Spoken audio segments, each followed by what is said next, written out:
Thank you. So hello, everyone. I'm Maya Kominko, the Scientific and Programs Director at ALIF, and I am delighted to welcome you to this webinar focusing on digitization of archives and libraries. Few words about ALIF.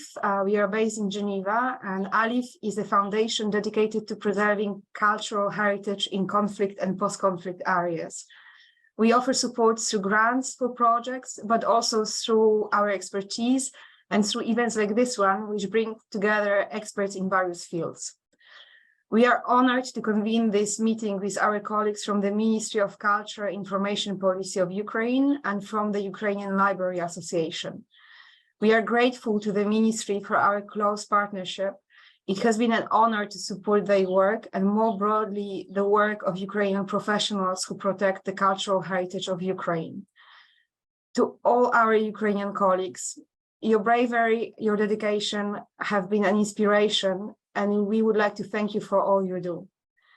We are also grateful to our funders, especially to the European Union, the Getty Foundation, and the Principality of Monaco, whose generous support made ALIF's work in Ukraine possible. The webinar today brings together 7 excellent experts from 4 organizations. We are very grateful to them for sharing their knowledge and their expertise. They will speak about their experiences and lessons learned during digitization of archives, manuscripts, and other diverse holdings.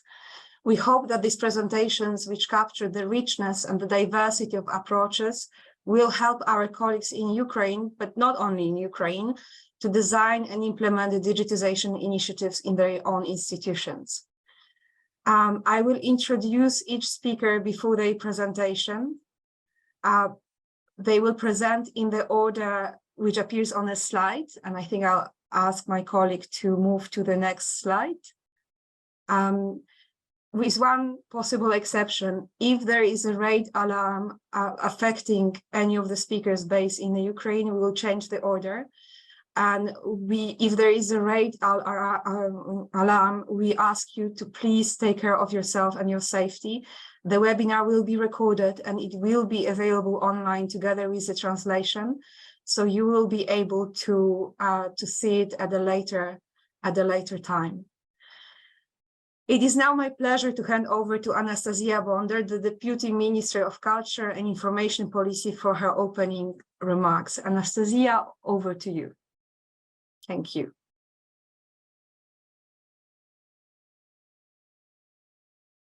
Maya, thank you so much. I would like to, first of all, greet everybody to the Constitution, with the Constitution Day. Yes, though we are celebrating the approval of the Constitution of 1996, but still, we still remember about the roots of this document that are bringing us back into the history to Philip Orlik times, when this was the first, not only Ukrainian constitution, but the first constitution of Europe. So we live in extremely difficult times and trying times, and despite the fact that it's a holiday here in Ukraine, both like last year, we don't have holidays here now, and I'm very grateful to everybody who is staying at their working locations and and carrying out their duties right now. Coming back to our seminars. Theme. Of course, everybody is dealing with digitalization right now, but everybody is now facing different challenges and different understanding of what is the process. And so the idea of this seminar was we wanted to synchronize this understanding and the vision of, to streamline the processes of digitalization, and to speak about some issues that are right now only the ideas of how to move forward, and for others it's already a set practices. We're very grateful for the support from the European Union. We really want to get feedback from you, all the participants. We want these type of events to take place regularly. So we're really happy. We will be happy to hear ideas of the future subjects and future themes that we could work with in future. Thank you. Maya. Thank you so much. But over to Alexandra, I believe, for a little bit of housekeeping now. Thank you so much, Anastasia, for this wonderful introduction. Okay. Hello, can you, yes. Hello, thank you very much. From my side, to ensure the smooth running of our webinar, we have 5 housekeeping suggestions, announcements to do, which are, it happened, sorry, from current slide. As you will have noted, there is simultaneous translation available in English and Ukrainian. You can access the translation by finding the globe that is located in the bottom of your screen, and you find the channel that you wish to listen to for the webinar. The webinar is in lecture format, so only the panelists have the possibility, a video possibility. However, you're very welcome to use the question and answer chat box or to raise your hand. There are 2 icons there. And after each of the presentations or the set of presentations, you can ask your questions, or we will give you the floor to ask your question at that moment. When you ask a question, it would be great if you could present yourself. And if you want, you can also use the 3 dots and add your name and institution as the name, so that we know who will be speaking. As Maya already mentioned, the webinar will be recorded in English and Ukrainian, and we will soon publish it on the Alif Foundation YouTube channel, and we will send an email about this. We will hear about a lot of resource materials during the presentations, and we will upload them on the Alif e-learning platform that you can see on the screen. And I think my colleague will also put them into the chat box. And well, we thank you all for being so numerous with us here today. It is great to see such a lot of interest in this webinar. And over to Maya to introduce the next speakers. Thank you so very much. And I think we need the next slide.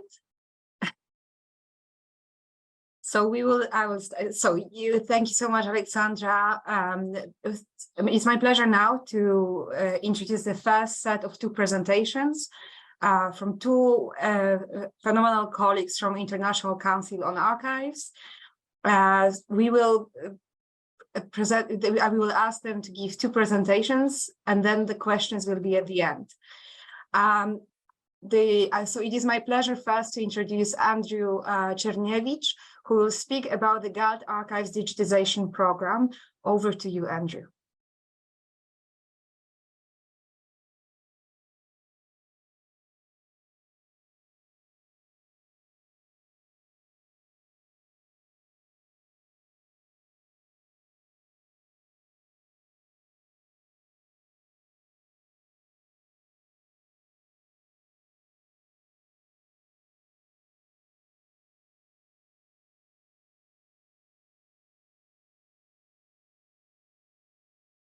Good day and Slava Ukraini. First of all, I would like to tell you a bit about my institution that I work for. Just like Andriy Chernevich, my name is Andriy Chernevich.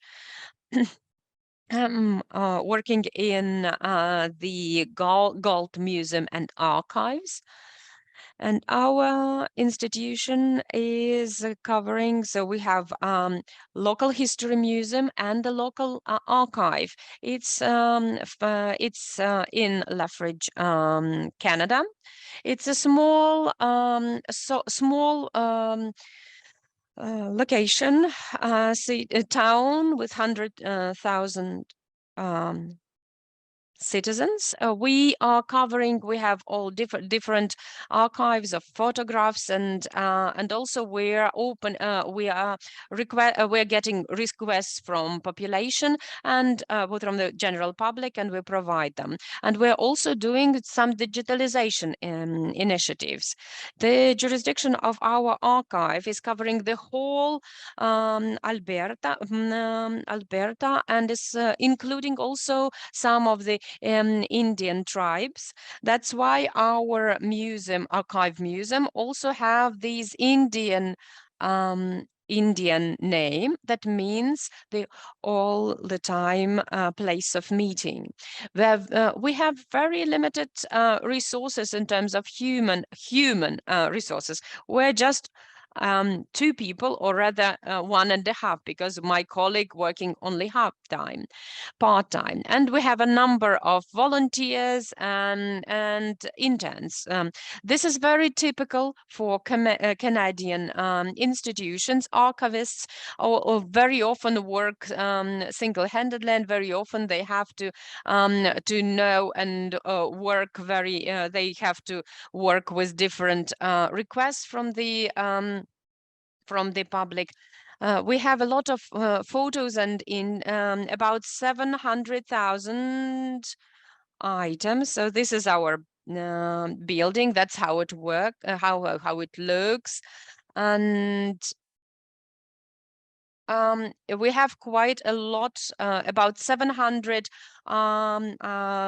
negative slides and images, and the most of it, it's our the archive of our local newspaper that is covering from 50s to 90s. So I started to work here as a chief archivist 12 years ago. Mostly, it is all the digitalization is done by our volunteer. His name is Jim. He was tasked with working with these negatives, and one at a time. Jim is very diligent, and he comes every day to our archive, and is doing this for a few hours a day. And this is the format that we using the TEF format, and then we are transferring into JPEG. They're small because they're smaller and easier for users to use, and it's used for we're using it for our digital library with watermarks. This is very it's time-consuming process, but still it's very positive in terms of. So at first I planned to speed up the process, but then I realized that there are some limitations that are in place. One of them is that it was connected with the equipment. We have Epson 3 scanners that is present here. Is a flatbed scanner. These scanners are rather old now. We were donated this 14 years ago. At that time, those were 3,000 Canada dollars per one. But now we're still using them. They are working pretty well.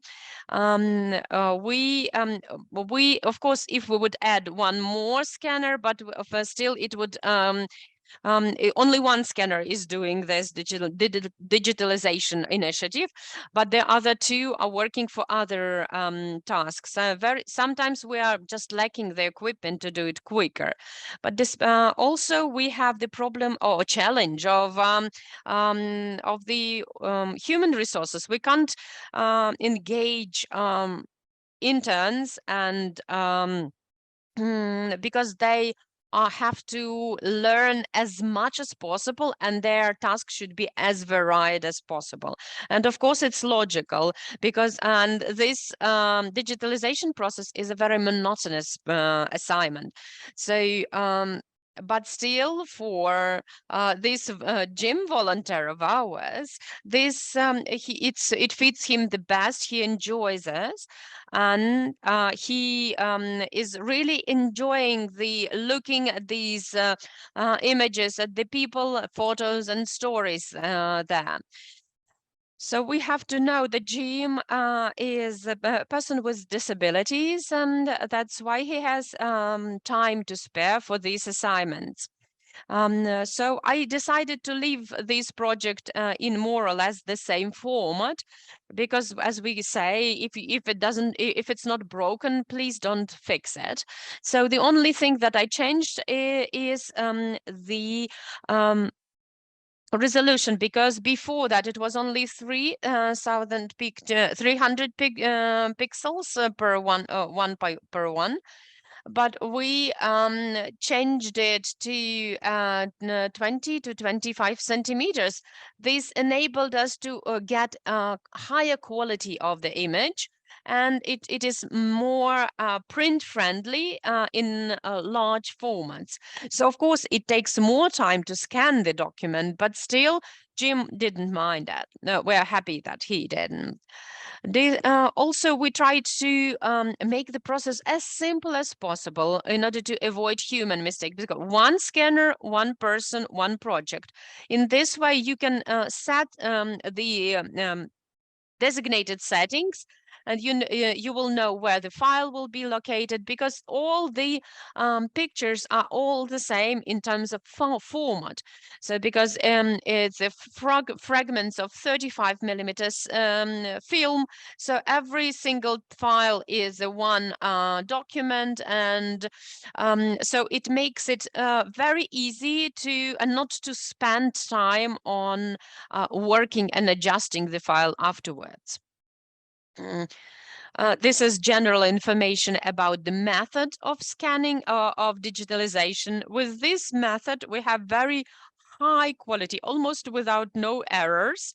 And it's very important because these files that have been scanned before the initiative, they had some mistakes and errors. Some of them were scanned in the format of a document, not a photo. And because of that, the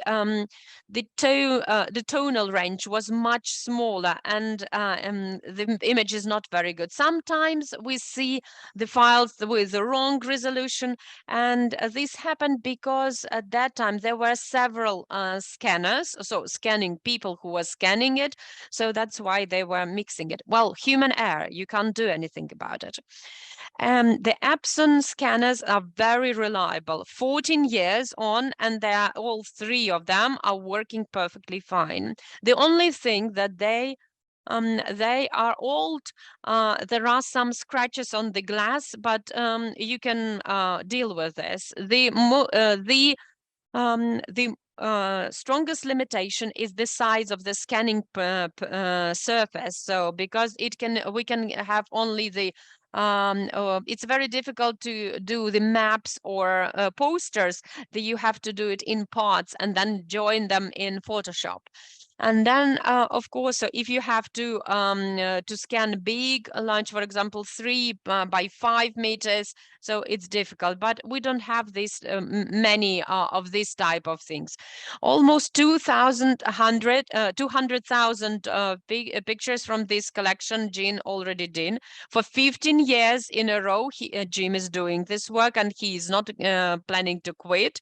We have awarded him with a special award. It was a volunteer award for his efforts and work. We're extremely happy to have this volunteer, because this project was kind of adjusted to fit the needs of these volunteer.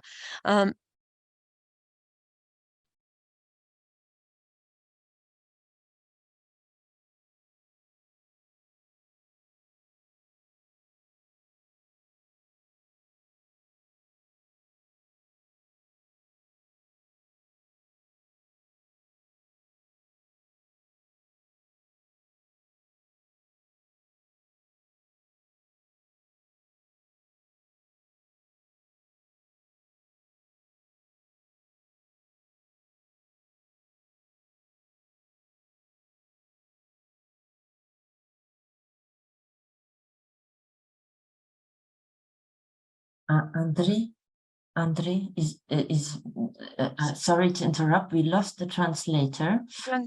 But no, the translation is back. Sorry, some technical issues. Okay, now we're back, and I just wanted to tell you 2 more minutes for your allotted time. Okay.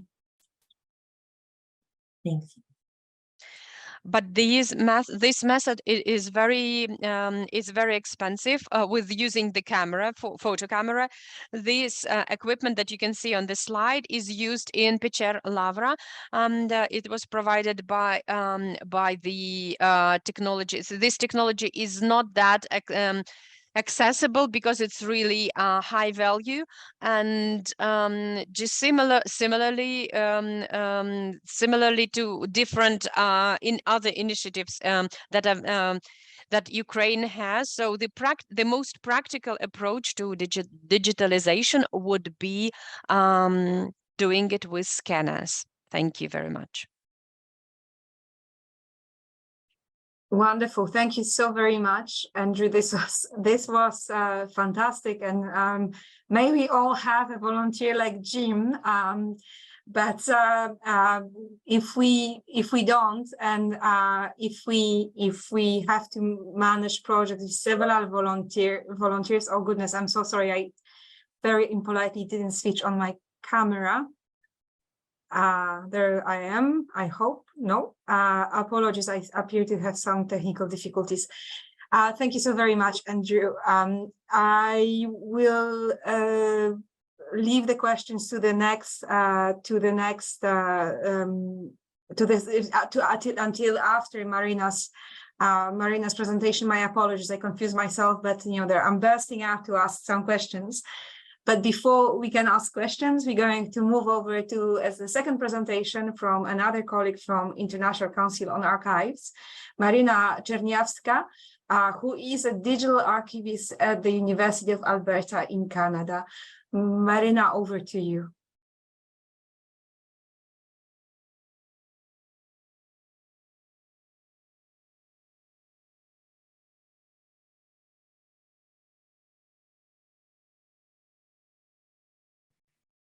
Greetings, I'm Marina Czerniawska. I work for the University of Alberta, where I'm responsible for electronic archives. Digitalization leads to large volumes of materials that need constant maintenance. And today you will hear a lot about experts. And the purpose of my presentation is to give you a sober assessment of the situation and to remind you about the actions that need to be carried out, sometimes before and sometimes during the process of digitalization, so that these digitalized materials are easily accessible. And in the case of archive materials, that the access is permanent. For some reason, my slides are not moving. I hope that you can see my next slide. Digitization and digital preservation are two different things. Digitization is the process of converting analog materials into digital format, and digital preservation is a series of activities necessary to ensure continued access or permanent access to digital materials. And when people think about digitization, they don't think about digital preservation very often, because one does not really happen, should not happen without the other. Digitization very often happens in order to make materials more accessible to various price target audience, but it only leads to accessibility. Very often we need to digitize materials to preserve them. For example, newspapers are very difficult to preserve in good condition because due to the high acid content, or this is problematic, or sometimes tape, magnetic tape, should be preserved in particular conditions, and they need digitization not only to make them more accessible, but also to preserve them, perhaps at least in another format. And when we think about digitization of analog materials, and we think about preservation of them in original format, that needs a lot of resources in order to maintain the right condition, so that in the future we don't have to duplicate these efforts. We can imagine a situation when an archive completed a digitization project. What happens then? As a result of the project, you have digital objects and master data and files, accessible files.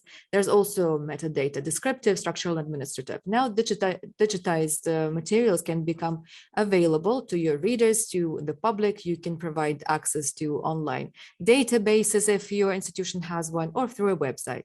But you also need to think about what will need to be done with the digital data and the metadata in order to provide continued or permanent access in the future to them. Completion of our digitalization project is just the beginning of digital preservation. There are many challenges that in IT and archive staff deal with. And the scope of this presentation would not allow me to go deep into detail. So I will just outline the main problems, and I would like to offer some available solutions. And perhaps the audience then will be able to study and dive into the subject matter later if they wish to. Technological changes occur so quickly that in a few years' time, you may not have access to the files you have just created. And the main challenge that librarians and archivists that work with digital materials deal with is old computer equipment, old software, old information technology. They keep changing all the time, and we cannot envisage how computers will change in the future, how operating systems will change, how software that you used to create the files will not be available to you in a few years' time. Outdated formats are also a problem, and very often it's impossible to open a file that you created 10, 20, or 30 years ago. Another problem is proprietary formats or unavailable formats. Degradation of data is a problem, and that's and all kinds of units that the files are made up of may degrade, so the document doesn't look the same or is not available. Digital files pile up very quickly, they duplicate. And how do you know which ones of them are original? How do you find the right file among the thousands or millions that you've made when you were digitizing them? How do you preserve the information about the technologies you use to digitize, the software, the computer operating systems, or the content of the digitized materials? What are they about? What archives are they kept in? What part of what collection are they, etc. There are many things that need to be thought of. Digital preservation is a difficult issue, and experts differentiate between bit level preservation, ensuring that all the zeros and ones that comprise the bits, and renderability, or ensuring that the files can be opened and the content will look the same. And of course, bit level preservation is an important precondition for this. And this is achieved by normalization, migration, and emulation. And often they're used in combination, 2 of 3 out of the 3. Normalization means that these files will, images, for example, will be transferred into one format, TIFF, for example. Migration is when we copy file from one technology into another, from Excel to XLX, for example. And finally, emulation is the creation of a computer environment, which is analogous to the system in which the file was created. And for example, computer games that are often preserved by emulation. For data integrity at the bit level, they need, for data preservation at the bit level, we need their integrity. We need to keep checking the checksums, the digital fingerprints, to make sure that they haven't changed. They're like fingerprints, they're unique for each file. And if a file has been changed, for example, if it's a text file, even if you added a space, then the checksum will be different from the original one, which will signal about a problem and will allow us to resolve it. On the screen, you can see the examples of checksums. And this is an example of the degradation of file. This will happen if even one bit in a digitized file will be changed. In the second file, you see the change of 1 bit, and the second 2, and third 3. After preservation, there's another problem, storage. Where and how are you going to store them? So, some years ago, we used to used CDs or zip disks, and now we can't even read the files that are preserved in them. They can malfunction. Environment is another important factor. Electronic carriers don't like water, for example. There's physical safety of them. That's another problem. Many people from the audience may have dropped a hard disk and then were not able to open files that were kept on it. Files that could have been deleted.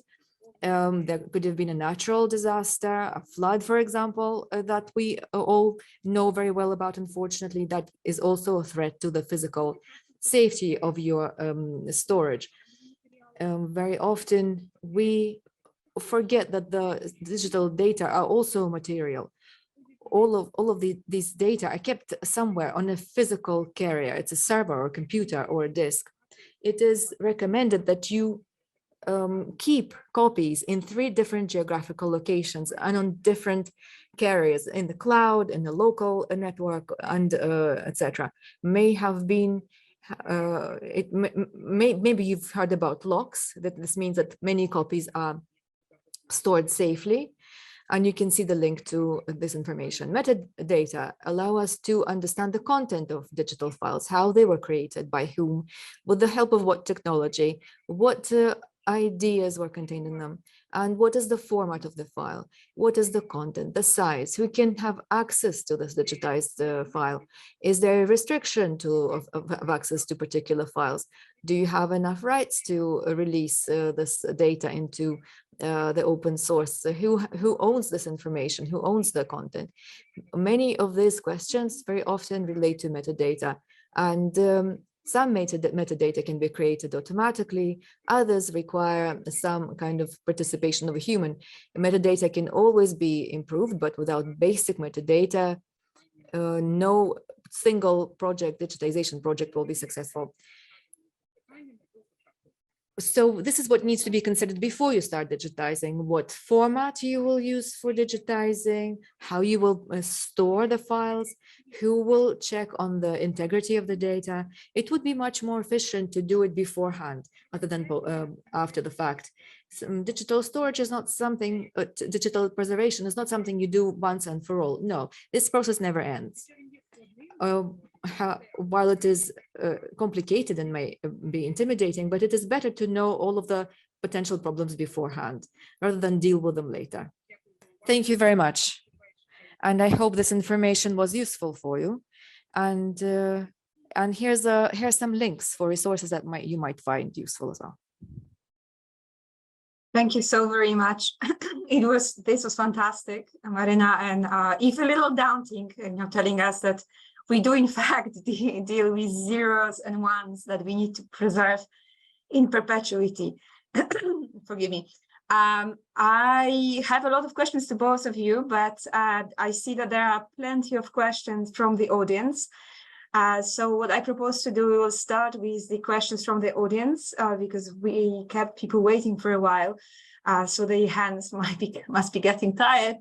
But so I will start with Irina Lisova, and I will ask my colleague Alexandra to unmute Irina, and I will ask Irina to ask for her question.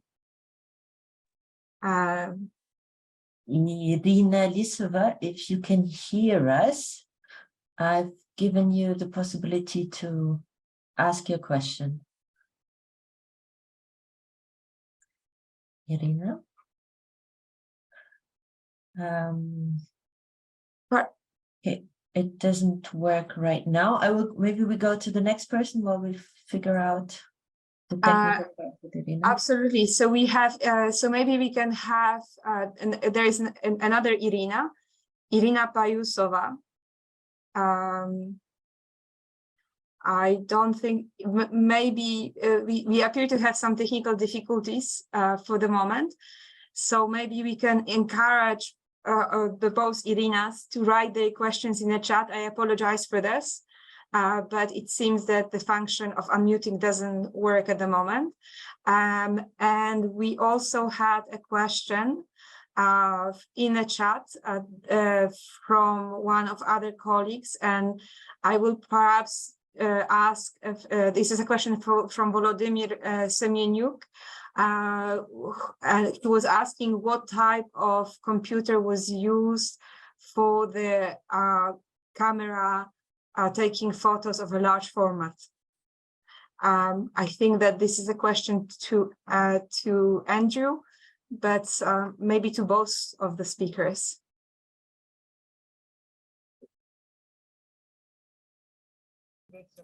Yes, if we are talking about digitization by digital camera that I mentioned at the end of my presentation, then I don't remember exactly what computer we were using, but I know that the camera we used for this digitization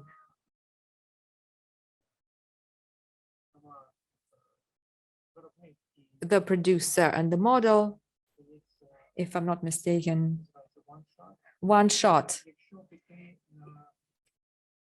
And if you go to the website of that company that does the installations, it's called Digital Transition Heritage.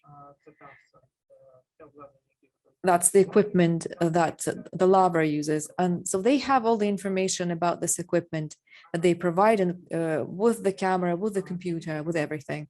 The only thing I would say is that the camera is of medium size. So this camera has much better resolution than ordinary cameras used by consumers. This is a different type, different level of very technical equipment. If you can't find this, I will please tell me. I will point you to it. Fantastic, thank you so much. Just to explain to you, it wouldn't be a proper webinar without some technical issues, which we are currently experiencing with giving possibility of people to ask questions.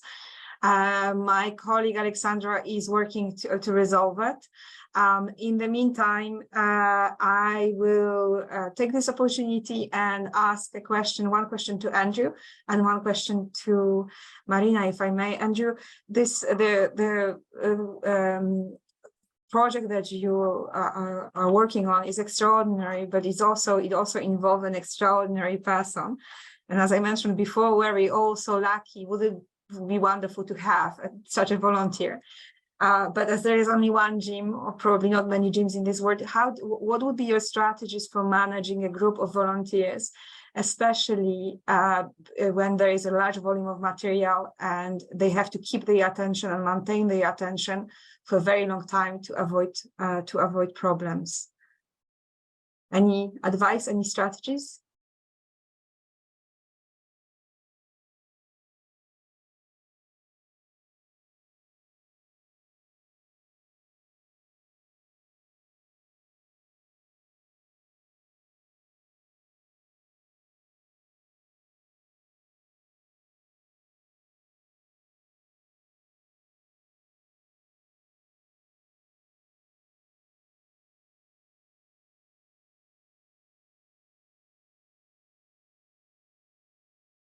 Fantastic, thank you. So I will move with a question because it appears that we continue to have a little bit of a problem. I'm going to ask Marina, if I may. Marina, it was very useful to have a list of resources in your last slide. But just to, we are all, when faced with difficulties that we have never encountered before, it's a human reaction to panic a little bit. So what would you advise someone, what would be your first port of call if someone encounters a big difficulty, something that they have never seen before and have never heard of? Where should they seek advice? Yes, please.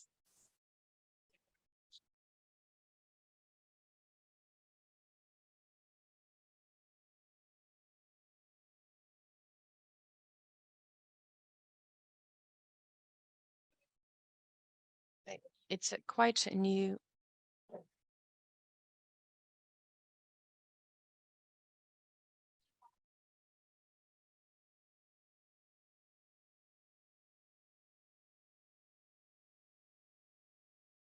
It's very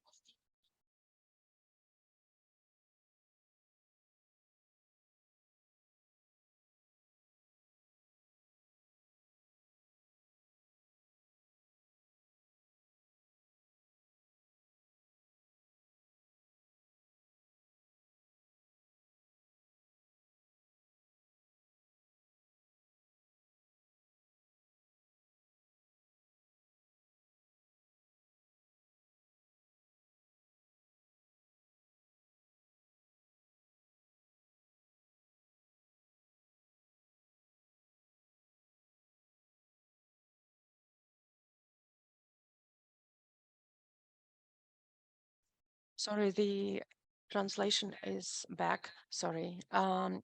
It's very important to to get your support from the management, because this task is not a task of one person. It should be a teamwork, definitely, and you have to talk through all these issues aloud. With if you have 3-4 people who want to participate in this, then you have to work with them. That it would be very, of course, in every single institution there is at least one IT specialist who is, if not the whole department, and they know how to do this. They know the tricks and tics, and they know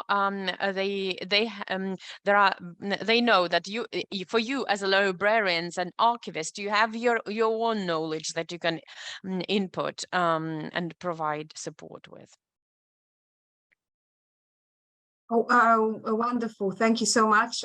We have a question from Valeria Swak. I'm very sorry if I mispronounce your name. Valeria, would you like to ask your question in Ukrainian? Goodness, I think we are a little bit unlucky. With technology, sorry, the gods of technology are not on our side today. In such case, I'm going to ask a second question that I had to you, Marina, which is about locks. That's a very, so lots of copies keep stuff safe. How would you advise to select the places where to put the data? So lots of copies, but how would you select places where to keep these copies?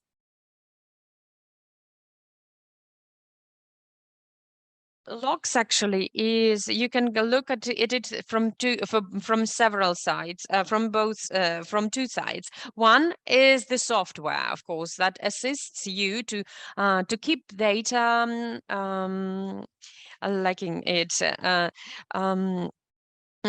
in distributed way, where several organizations are joining together. They are putting their resources together in one basket, so to say. And in this case, there are already organizations that you can join, but over there is like financial inputs that are needed, financial resources that you will need. Perhaps some of the Ukrainian institutions will be able to handle those, but most not. So you have to, but you can look at this option as an option. Another approach is to look at it as a principle. At least 3 copies of the same documents. Not every single copy has to be checked for these checksounds that I mentioned before, and it is highly recommended, so that there would be a different type of sources. If everything is on external hard drive, it's not the best approach. It would be nice to have at least one to be in the cloud, because the cloud allows you for very quick and swift access. Another one would be on the local server, and another one is on the magnetic strip. Sometimes some people believe that it's on all days, and but sometimes it's very accessible and affordable one. But it has to be one of the 3, at least 3 copies that you're preserving. Okay, wonderful. So we have this is really super and very rich topic. We are unfortunately running out of time, and we need to move to the next presentation. Thank you so much, Andrew and Marina. And there are quite a few questions in the chat, and if I could encourage you to maybe look at them and answer them if you can. And in the meantime, we're going to move to the next speaker.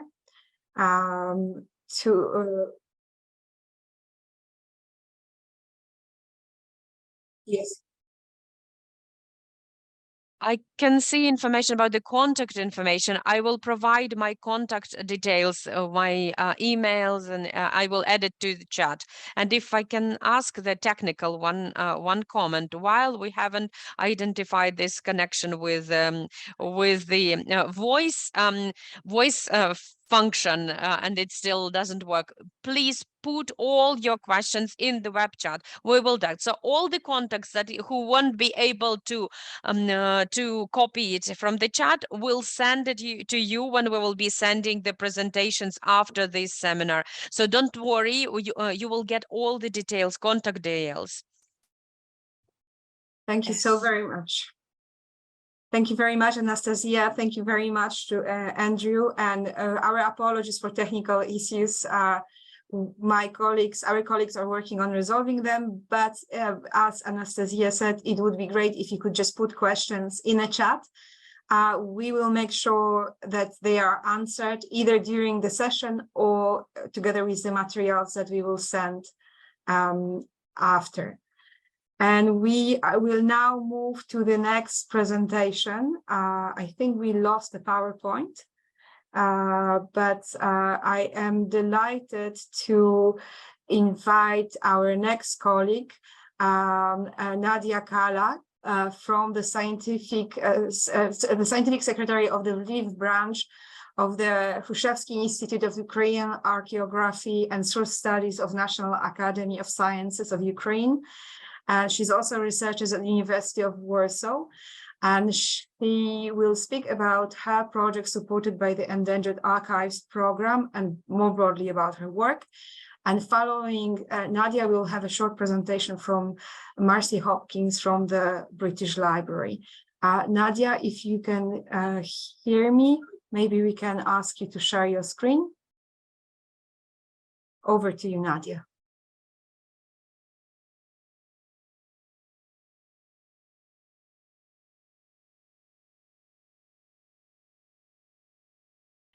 I will stop more and we'll talk more about Ukrainian realities right now. So, and the challenges that we're facing right now in terms of digitalization and of our collections of archive and how we work together with the British Library on that.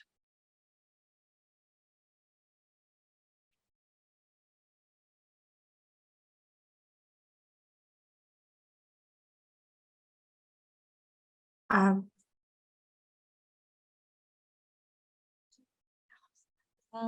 hope that you can see my presentation. Yes, absolutely. We can see your presentation. Thank you, Nadia.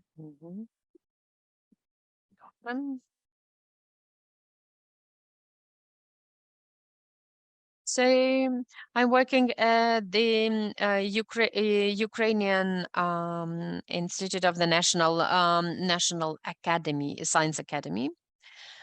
And sorry, I can't open the presentation. Do you see the presentation? We do see the first slide, Nadia. We maybe try if you can move to the second slide.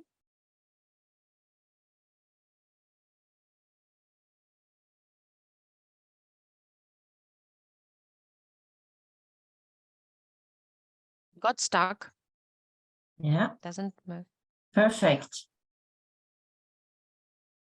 So I'm working at the Institute of Ukrainian Archaeography and Source Studies of the National Academy of Sciences of Ukraine. It was created in 1992, and we're working with national sources in different libraries of different institutes and different types of libraries and archives. We started to work with British Library. And I want to talk more about these challenges that we are facing right now as a country. And among the strongest and challenges, the biggest one is the preservation of the libraries and archives that are creating here.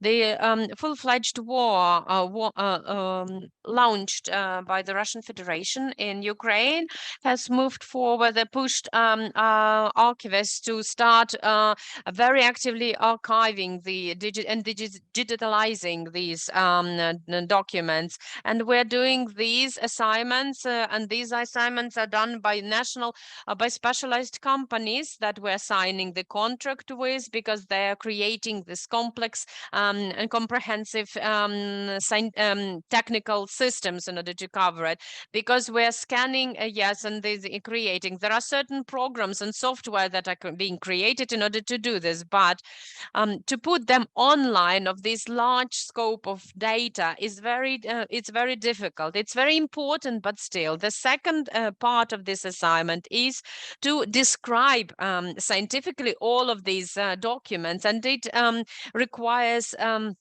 a special knowledge, and it has to be done together and alongside the digitalization of the collections.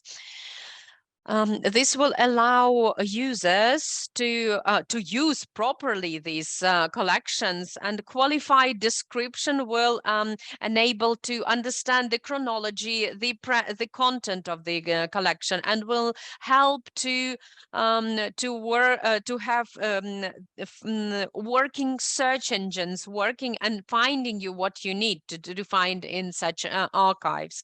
And the technical implementation and this descriptive part are of utter importance in these endeavors. When I'm looking at the available digital Ukrainian collections, from one side, I'm very grateful that we have it, that they're technically very of quite high quality. With the use, those was done with some technologies, but already now I can see that there are some gaps and already some tasks that have to be done and amended by those who are dealing this. There are some number of things that we have to pay attention to. Both managers of international projects also have to look into it.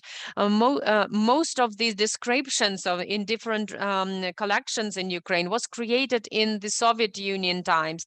That's why the titles are very different, and there is some ideological vague information that is present there that is not depictive of the information contained in the data, because it was done according to the Soviet time standards, and this is a challenge, and and they are not in line with international standards right now. In order to have it in a general digitalized table, and we have to adapt those file description in line with the international standards, in order to add new spreadsheets, in order to add new data, so that it's not about the mechanical transition of the titles, but about the need to do the source research and identification of a proper naming and titling, so that people could work with this data. And we have to work with our colleagues, and without the colleagues we won't be able to do, because we can achieve only targets here when proper specialists are working, and there will be a scientific, so there will be source researchers, there will be archaeographics who would work with this, because they have to be in line. First of all, they have to use actively the sources and archives, and they have to have the knowledge and skills of working and researching this type of data. Then they have to describe these. We have large collections already in Ukraine, but national libraries, for example, they have to work with, for example, digital libraries. We have number of those. The goals that we're following here is not only to provide the access to these sources, but to provide the full-fledged access search engines for users to find what they're looking in these files. Because there are people who want to learn and study the information that is present there in the archives, and they have to work in line with the international standard that usually people work with, because they're used now to these type of archives. We want them to have on the, of course, if you want to have this idea of working on one platform is a very good idea, but still it can be possible and it will be doable only when you follow these international standards. Yeah, we have to say that some guidelines were developed. It's like guidelines of photographing and scanning archival materials. You have to look for this updated information at the website of the British Library. There is a special section to how to categorize, catalog the resources. This is a book, Remote Capture Digital Appendixes. It's a practical application, a practical textbook that is very useful for those who are starting on the journey with working with digitalization. So there are some information about the practical recommendations on how to do digitalization projects implement. Apart from that remote capture digital appendices, it's more focused on the software, and these there are step-by-step recommendations on how to work with specialized software on that. A few words more about our experience in implementing digitalization project. We have to say that the qualified team is of utter importance in this regard. It would be very good to have a subject matter specialist among your ranks, and then in order to work with the documents that you are planning to digitalize. With that, you have to use and consider the uniqueness of the materials, their physical state. This can be documents of video, audio, or others, or combination of several. Then you have to identify the work plan and the time frame, and look at this collection as in its entirety. So because some documents can be stored in different institutions, and of course you have to identify the you have to deal with legal issues of access and others. For example, using and working with the rights for to use these documents. Then we started to learn the content. We learned about the content of the document that we have to do in order to create the structure of the certain series and sub-series of the documents within the archive. In this description and the logic has to be kept. Some of the documents end up in a completely different locations, and they need there is a need to work with these content-based documents. So you have to work with the titling and naming. It's extremely important, and the specialists on this type of area can help with this. This is Prosvita collection that we're working with. First, we identify the structure. Then you have to understand how many documents you're planning to digitalize. Because of that, we started to develop the step-by-step action plan for that, and together with the spreadsheet, e-spreadsheet. Before launching, we prepared the list of the technical equipment that would need. This is a minimum set that you might need, but in order to you have to identify first the document that you're planning to digitalize, and then coming from that you identify the necessary technical equipment. And of course, here you have to remember that there should be one person at least in your group who will provide you with technical support. This will enable them to fix the equipment, the settings, to identify the necessary setting to carry out the process, lightning, and all that other things. Here you can see the example of of what we have prepared. This is the images created in TIFF format. These are the important. These are the fields. This is checker type. You have to to describe these images that you're creating. They have to be to describe it in a separate spreadsheet.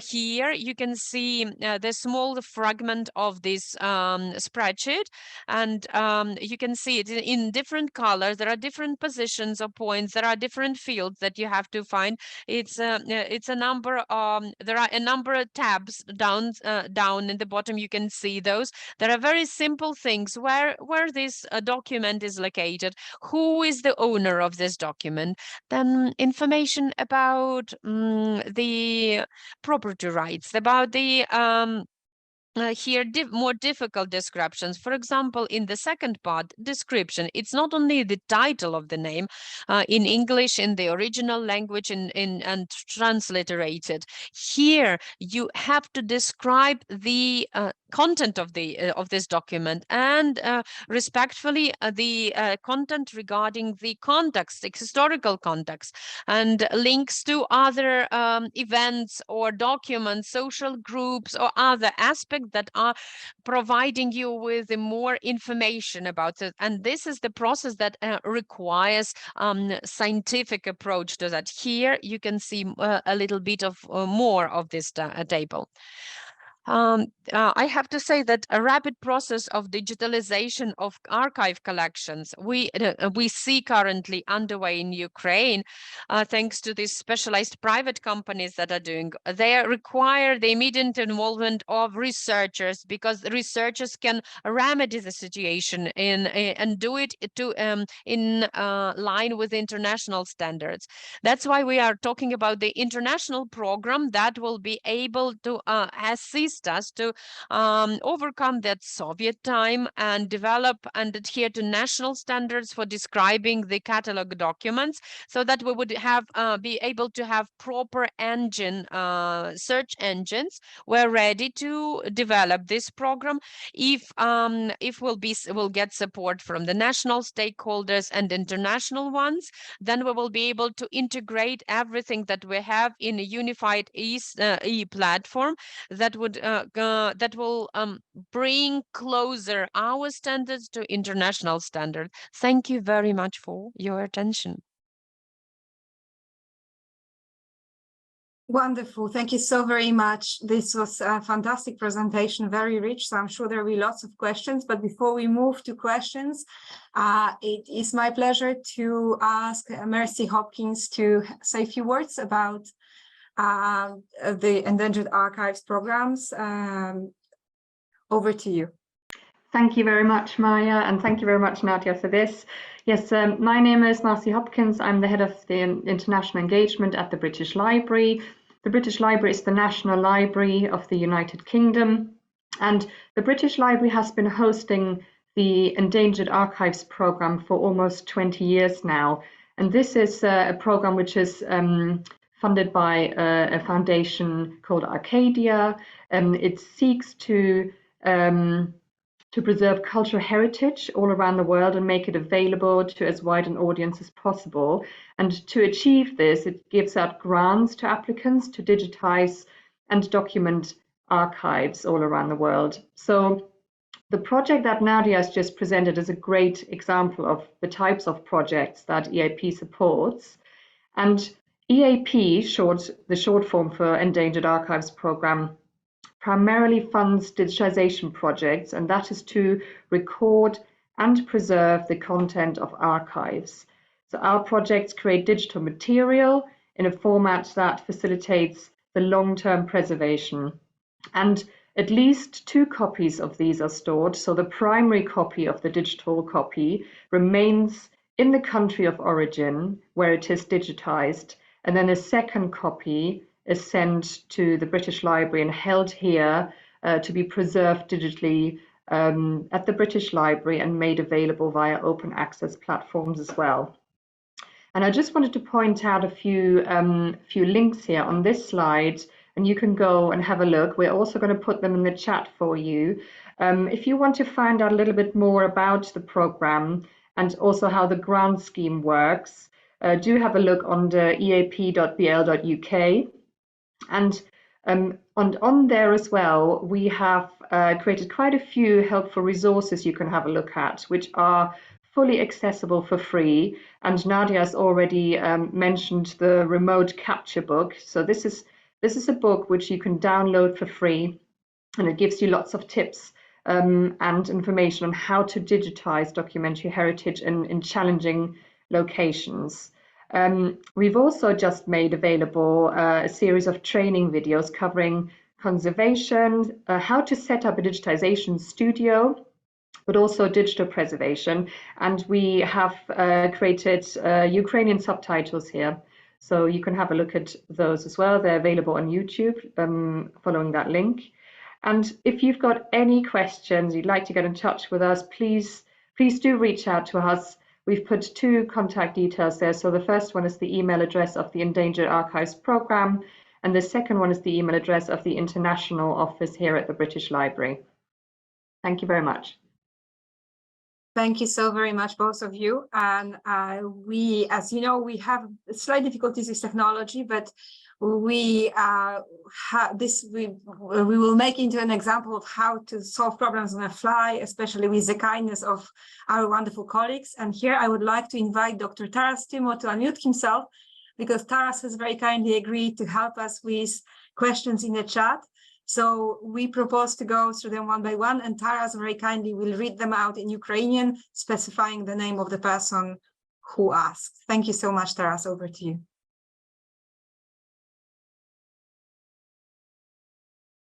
We had a question from Elena Chmir. Is there a link to unified global standards for us to look at? And also a question from Natalia Proshchina.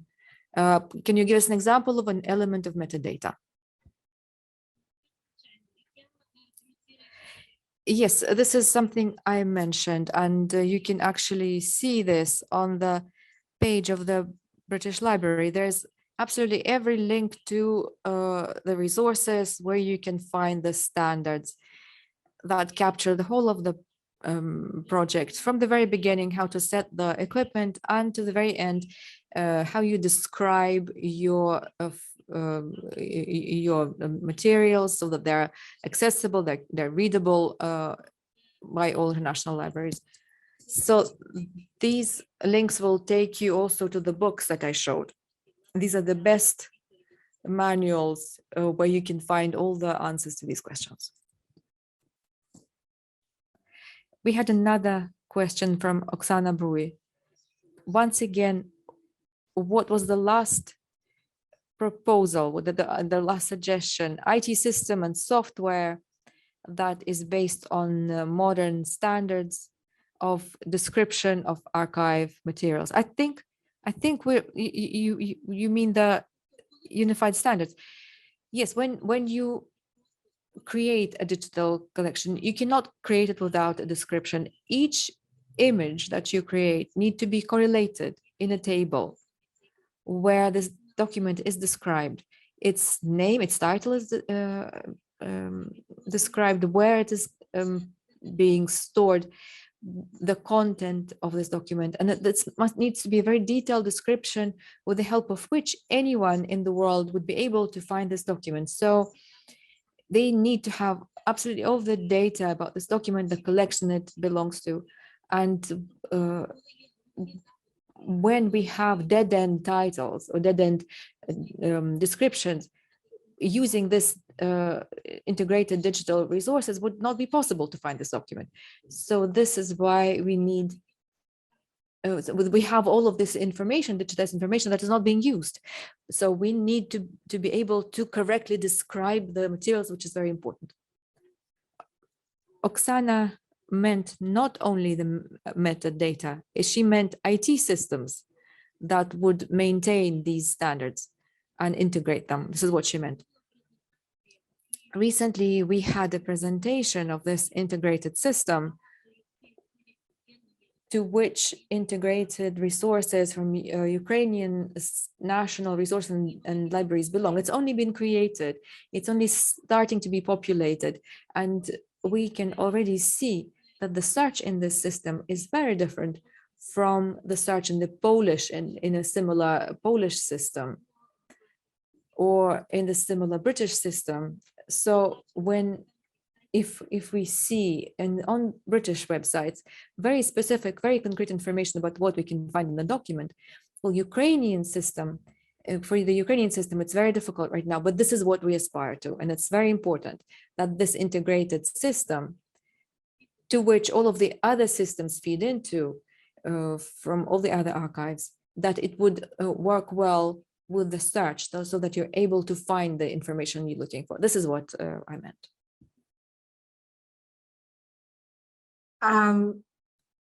Excellent. Thank you so very much, Taras. I will maybe leave you to see if there are any more questions in a chat. And in the meantime, if I may, Nadia, I'm going to ask you a question about the current context. So we know that the colleagues in Ukraine now have to often do digitization in very difficult circumstances.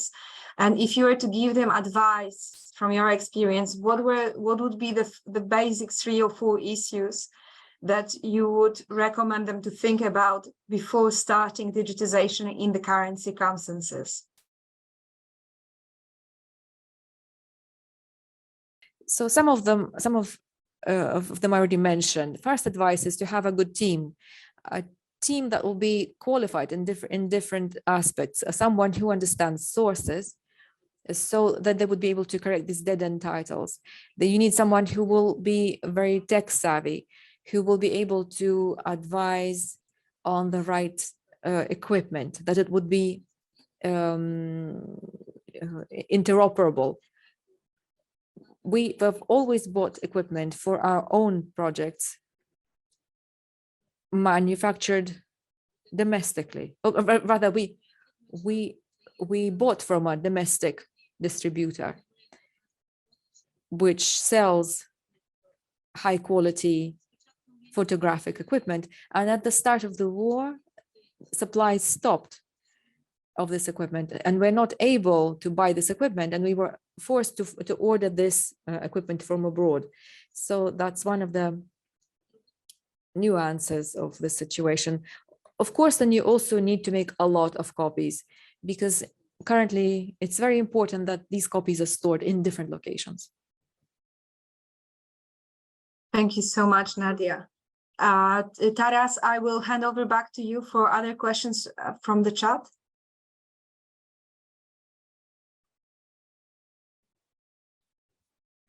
We have 2 more additional questions from Gennady Panarin. Description of the document need to correspond to what standards? Are there any recommendations for descriptions?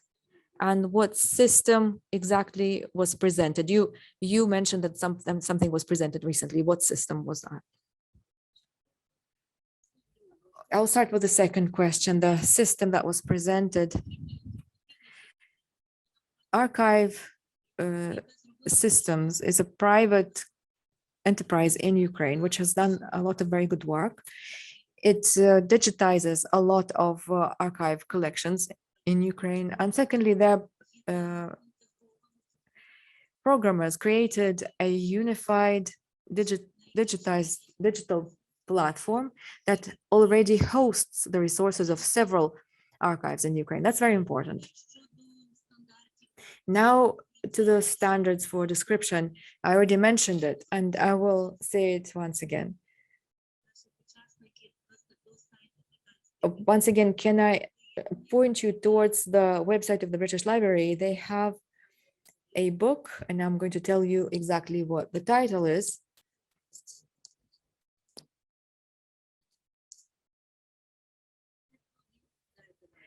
Cataloging Guidelines.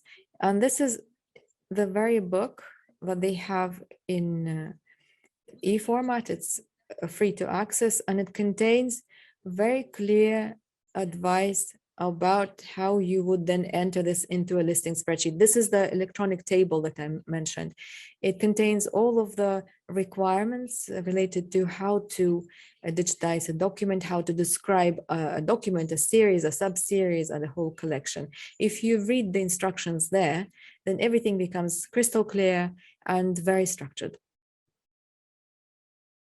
Wonderful. Thank you so very much. Thank you, Nadia. Thank you, Mercy, for wonderful presentations. And thank you so very much, Taras, for assisting us in this moment of need. We will now invite Nadia to maybe stop sharing the screen, and we will move over to the next speaker, Todd Swanson, who is the Assistant Director of Getty Digital and the Head of Digital Imaging at the Getty. Todd, please, do we have? Oh, there you are. Okay. So I will ask you to share the screen, although probably, yes, we need to answer ours, and over to Todd then. Thank you.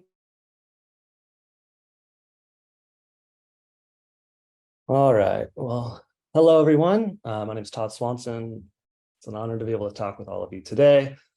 I've already been introduced, but I'll do it again. I'm the head of imaging at Getty. I'm going to give you a high-level overview of our imaging and digitization work to hopefully inspire and inform you and others who may be working to start digitization efforts or maybe helping to modify your own current workflows. So for those of you that may not be familiar with Getty, J. Paul Getty Trust is a cultural and philanthropic organization dedicated to advancing and sharing visual art and cultural heritage. Getty is based out of Los Angeles, California in the United States. Getty consists of 4 distinct programs: the Getty Museum, which is actually 2 museums with distinct collections at different locations, the Getty Research Institute, which is home to the Getty Archives and Libraries, the Getty Conservation Institute, which is home to conservation scientists who work on those collections, as well as partner with external organizations. And then there's the Getty Foundation, which is the philanthropic side of Getty, often gives out grants to carry out work. Todd? So as I mentioned, yeah. Todd, one question. Can we ask you to slow down Yes. just a little bit? That would be Absolutely. great. Thank you so much. Bye. Of course. Okay, so as I mentioned earlier, I oversee the digital imaging department at Getty. And the department I work in is called Getty Digital, which includes other departments working in technology to help support all of the Getty's digital projects and digital aspirations. The other groups in Getty Digital are software, systems, enterprise applications, infrastructure, and digital workspace. And it's really together as a centralized and coordinated team that makes digitization work at Getty. Imaging at Getty happens generally speaking, in 3 broad categories: flat art reproduction photography or imaging, object photography, which is typical for museum collections, and technical imaging, which is generally used for scientific analysis. For this talk, we're going to focus on the flat art reproduction workflow that we use at the Research Institute. And so just some background information on the Getty Research Institute. It's one of the world's largest art history and humanities libraries and archives in the world. There's nearly 1.5 million books and millions of archival collection items. There's 26 miles of shelving to hold all this material, which I think is about 42 kilometers. And so there's a lot of material within this building. We help support digitization of those collections. And it's impossible to show all the different types of materials they have, but it can range from manuscripts to correspondence, prints, photographs, books, albums, and on. And so to digitize this content, we have several different imaging studios and a range of equipment specific for different workflow needs. All of our digitization work happens with camera-based systems. And so we primarily use the phase 1 medium format cameras that were mentioned earlier. But the brand of the camera isn't as important as it is just a camera-based system. And so we just find it much more robust and quicker and more efficient for our teams to use compared to something like a flatbed scanner. And while each studio has slightly different from one to the other, the core equipment is generally the same. It's the digital camera and on a copy stand with lights. And so what you see here is a table that holds the art, a camera that's mounted on a column, and that allows us to take images of the art top down, and the lights are generally placed at 45-degree angles to create nice, even illumination of that artwork. The tables can either be fixed, or in some cases we have hydraulic lift tables, and this helps move the table surface closer to the camera to change resolution of the object we're imaging to meet the project needs. And here's a different view of a similar studio. You'll notice the art that's laying flat, the camera on the column, and the lights on both sides of that artwork.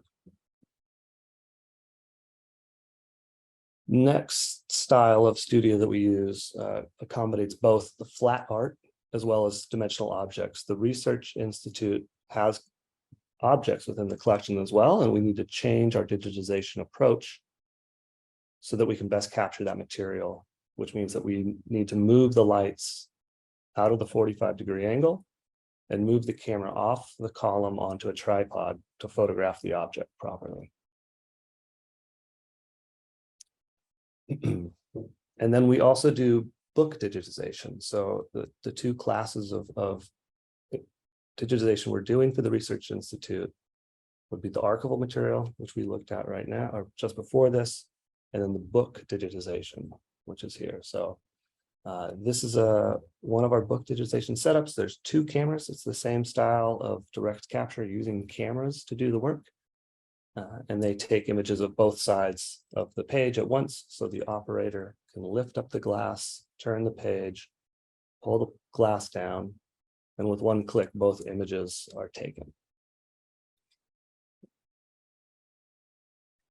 This is another device we use for scanning books. This is actually the only scanner that we use. I've mentioned that we're using camera-based systems for everything, but this is actually a scanner. It's semi-autonomous, but it does require operator intervention. So someone needs to work with that machine. And this is really used for material that is very stable and doesn't have any condition issues. So not special or fragile materials. And then we also have a complex book setup. And this allows us to image books or bound material that don't fit on those other two machines. And that could be because they're too big or too small, too fragile. Maybe they have fold outs. For some reason, they can't fit on other machines. So we have another copy stand set up to take care of that one. And we also digitize film. And I know Andrew talked about this, and the Epson scanner is a fantastic tool. We choose to use this because we find the efficiency of the capture time to be much greater. Rather than a few minutes for a scan, we can take an image in less than a second and move to the next. For the rest of the talk, none of the tools I'm talking about need to be prescriptive to your own solutions. I think everyone is going to pick and choose solutions that work for them, that work for their workflows. I'm really just showing what we do, and I can talk about those efficiencies we find, but there's not one silver bullet that works for everybody. So we choose these tools and setups first and foremost to work with the collection material we have, but also because the methodology and our experience offers us the highest quality possible, the highest color accuracy possible, and is very efficient at creating digital images. And it allows us to standardize across all our studios. So we're using the same tools and same software for the most part across all our studios, so we get a very consistent, similar product. And all of this to say is that the equipment doesn't work on its own. It involves teams of people. This is the teams that use that equipment. People are very important to this process, as already been discussed in the other presentations. Digitization and imaging work, in my opinion, can often be oversimplified, under-recognized, and underappreciated. And it's the people that do the work that really make this happen. So when thinking about digitization, people are important. So to help guide some of the work, we look to a few guidelines and standards. First and foremost, the federal agency's Digital Guidelines Initiative. This was created by the US federal government to guide federal agencies on specifications for how to digitize. It's specific to cultural heritage materials, and it gives us parameters to measure against to ensure that we're creating robust products. That's mostly used in the US, but also internationally. The other guideline that's out there is Metamorphosa. This has tended to have wider adoption in Europe. And every organization is going to kind of choose what's right for them. I'd say these two guidelines are very similar in what they're trying to achieve. The language is just a little different on the metrics and the way they talk about, when it's acceptable to hit certain standards or not. And I should note that these are guidelines, not standards. So this just helps inform one's work. And it ranges from imaging quality, color quality, metadata, planning and digitization program. There's a lot of information in these that we find quite helpful. And we use color managed workflows to ensure the color reproduction is objectively accurate as possible. Using a workflow like this means that you can measure and validate results against the guidelines we just talked about. So we're putting an objective target in the scene, and we can measure to make sure that our camera systems are performing properly and that we're creating consistent color as we expect. And these are the targets that we use to make those profiles. Again, we can measure them, check those results. Which one do you use depends on the guidelines that you're following, the software that you use, and your own digitization program goals. But I think it's important to include some sort of color information target and spatial information target to help you evaluate the quality of the images that you're making. So here's a look at our digitization capture setup. First, we prep the scene, place the object down, set up the lights, connect our camera to the raw processing software. Raw processing, in my opinion, is the ideal path because it allows you to work with kind of the most rich, robust file possible that you can then make alterations on and process out derivatives as needed, but it doesn't corrupt or change that underlying file.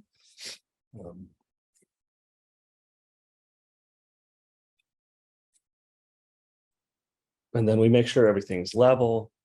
We set resolution.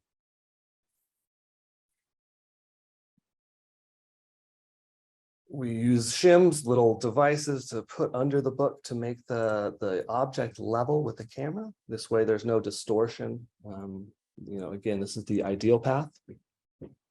We check our color targets. We analyze those color targets. And then we begin to digitize the object cover to cover. I think this is important. Again, in my experience, the entire collection, the entire book, I find it's much better to digitize the entire thing if possible, rather than selections. If you have that luxury, I would recommend an entire object rather than bits and pieces at a time.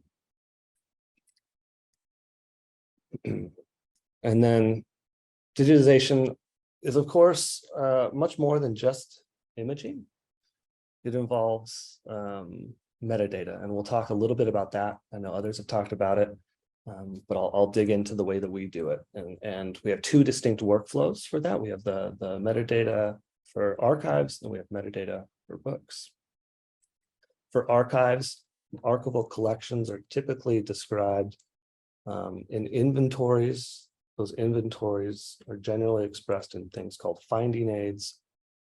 And those finding aids, which are kind of a structured way to describe what that collection is, can be wrapped in EAD. So this is a standard to make the finding aid machine readable. And finding aids and EAD, I'll link all the acronyms and things I'm going to talk about in the end and provide that so you all can access that. And so EADs, once that finding aid has an EAD around it, we can export that and start making our shot lists, which again was mentioned in the last presentation, is that when we digitize the files, we can then assign that to the metadata that's been described. Oftentimes we'll supplement if something was wrong in the description. And then with that completed shot list, we can submit those files for deposit. The deposit team, which is separate from imaging, the deposit team creates a Dublin core record. So this is a standard metadata schema that describes all sorts of collections, kind of at a high level. They pull a Dublin core record from that EAD, and then they wrap it in METS. So this is another metadata standard for encoding information. Again, these are the ways we do it. We do it because it's a standard archival practice, certainly within the US. It works for us, but everyone's going to have their own templates. I think the important part is try to be consistent as possible. Once we deposit the material, it becomes available in our catalog and people can search for it. Moving on to books, because they're slightly different. Books are described, they're a known thing. It's a single thing. It's this book. It has a bibliographic record rather than an archival collection that contains many, many things that isn't described at the item level. A book is described as a thing, and then it can be put into MARC. And so MARC is that machine readable component of taking your metadata and put it into a structured metadata system that a computer can easily parse out and read. And so once we have a MARC record for a book, we can start to digitize it. And then all of the digital files for those books point to that MARC record. It's managed in our system. We upload all of the books to the Internet Archive, and then they host that data for us. The metadata that's expressed comes from our library system because it knows the MARC record. And then we aggregate that back onto our own collection page too. And all that to say, digitization is much bigger than just imaging. It involves metadata and systems and teams of people, software, hardware, infrastructure. Digitization doesn't need to be scary or hard. You don't need the latest and greatest technology to have a viable product.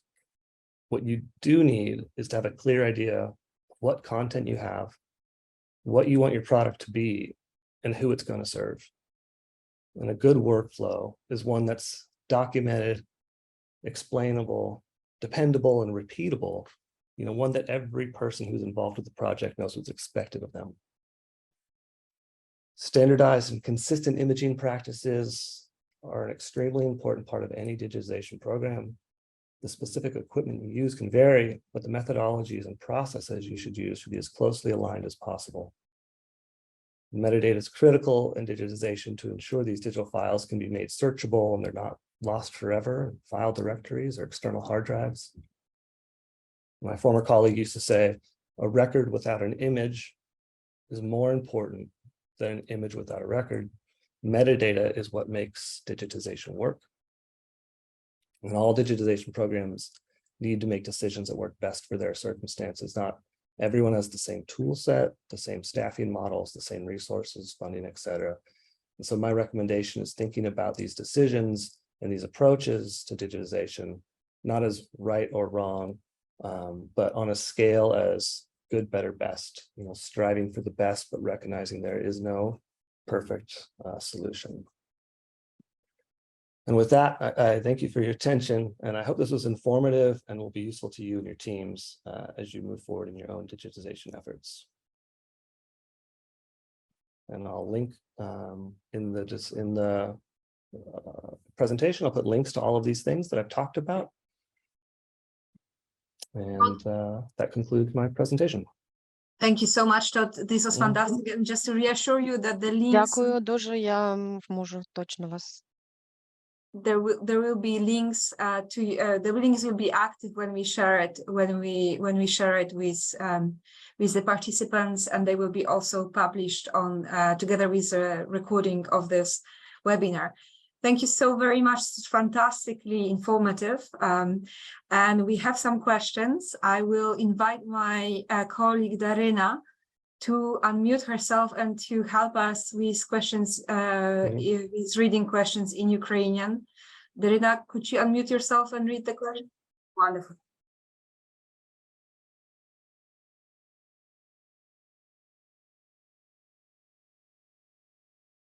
We have the first question from Alena. Can you share the standards as for the creating metadata correctly, in a correctly way? And the other one, how to describe metadata or how, for example, of the thing that you're digitalizing or of the gray literature, as we call it?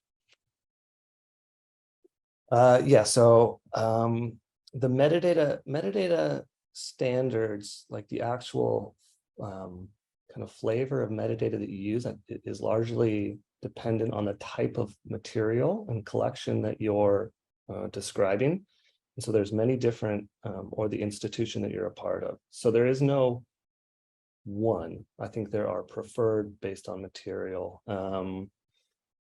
I can certainly put those in links at the end, but in my experience, there are different metadata standards for different types of material.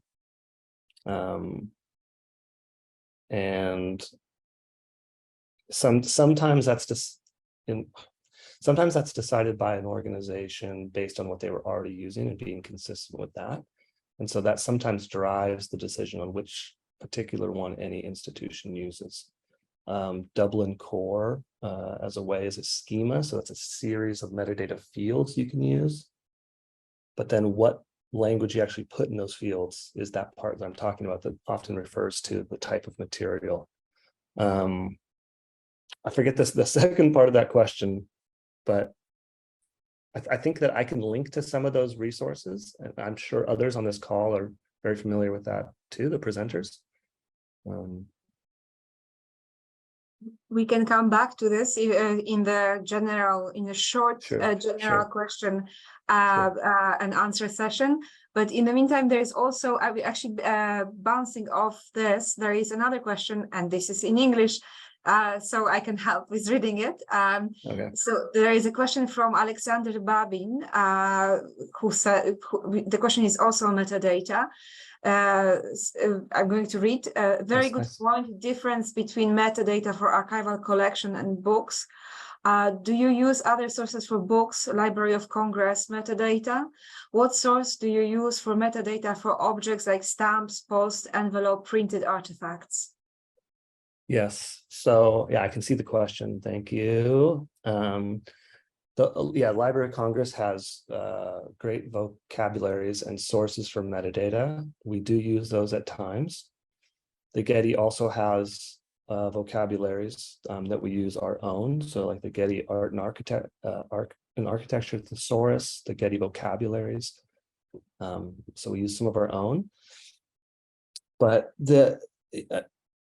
just to note real quick, like copy cataloging, if you have books and someone else has already described that book, copy cataloging is a great way to, take the information someone else has already created about that book and bringing it into your own system. So original cataloging, sitting down and saying, what is this thing, and describing it isn't always needed, which is just a good reminder for books and other items. If someone has done that work, leverage that work for yourself.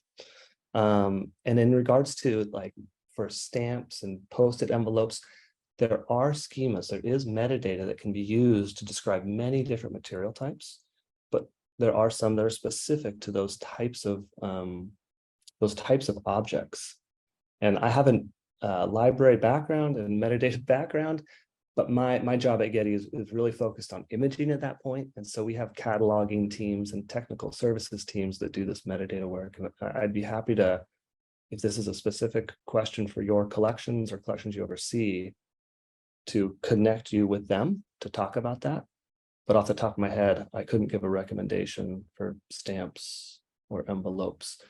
I mean, there's archival description. And so I would make it as generic as possible, in my opinion, because then it's most interoperable across systems rather than trying to really, really define it.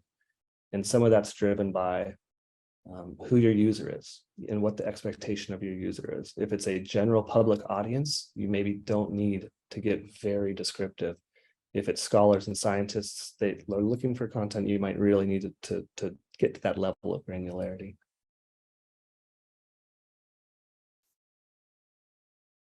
Super, thank you. I will, I think there's a follow-up from Alexander.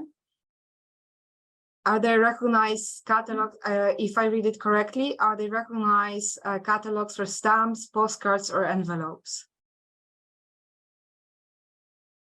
I'm not sure I'm understanding that question correctly, and I'd welcome any other panelists to address that one. Are the recognized catalogs for stamps, postcards, and envelopes? The way I'm reading this is that you have a collection that includes stamps, postcards, and envelopes, even though they seem like they're connected, and you're curious how to catalog those individual things.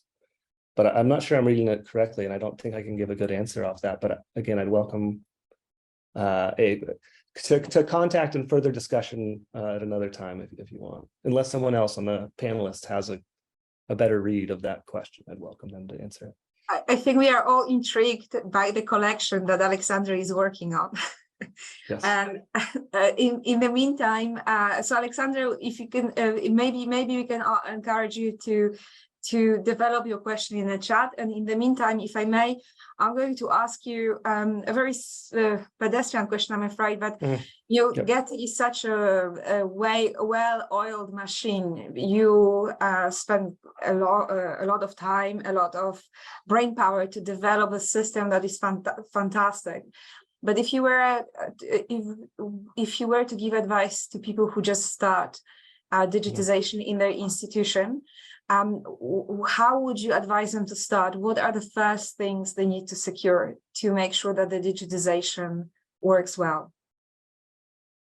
Yeah, I mean, I think in my closing statement, I mentioned it, so I'm going to kind of talk about that again. But I think for any digitization, what you need is you need to know, a clear idea of the material that you have, and what you want that product to be and who it's going to serve. So really, the user sometimes dictates your approach to digitization, and then you can move backwards through that. So if you know that your users, the general public, for example, you can look at cataloging standards that would be most effective at making search possible in that environment.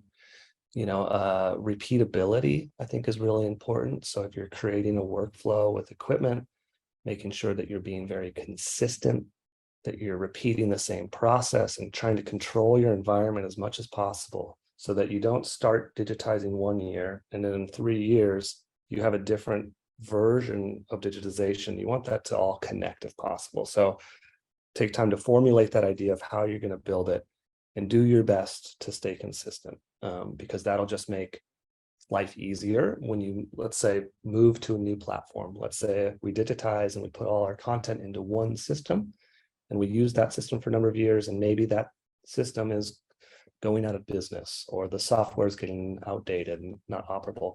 You need to migrate that at some point.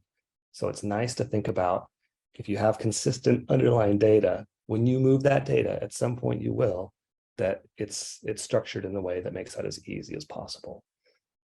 But I think consistency is the best word to describe like how to approach digitization. Keep it simple, keep it consistent, and yeah.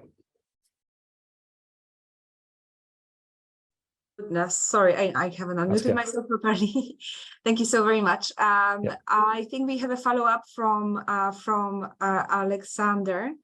I mean, you have a letter with a stamp or envelope or postcard. Do you describe a letter? Do you describe an envelope or postcard itself? It's a very precise question. This is a what is the thing? I think that's the job of people that do cataloging work, and I'm okay. So if I was to describe that, would be if it's a postcard or a letter, I mean, that falls in correspondence to me. Generally, you're going to know who sent and received that postcard. I'd assume if it has writing on it, and to me that's the subject, is correspondence from one person to another.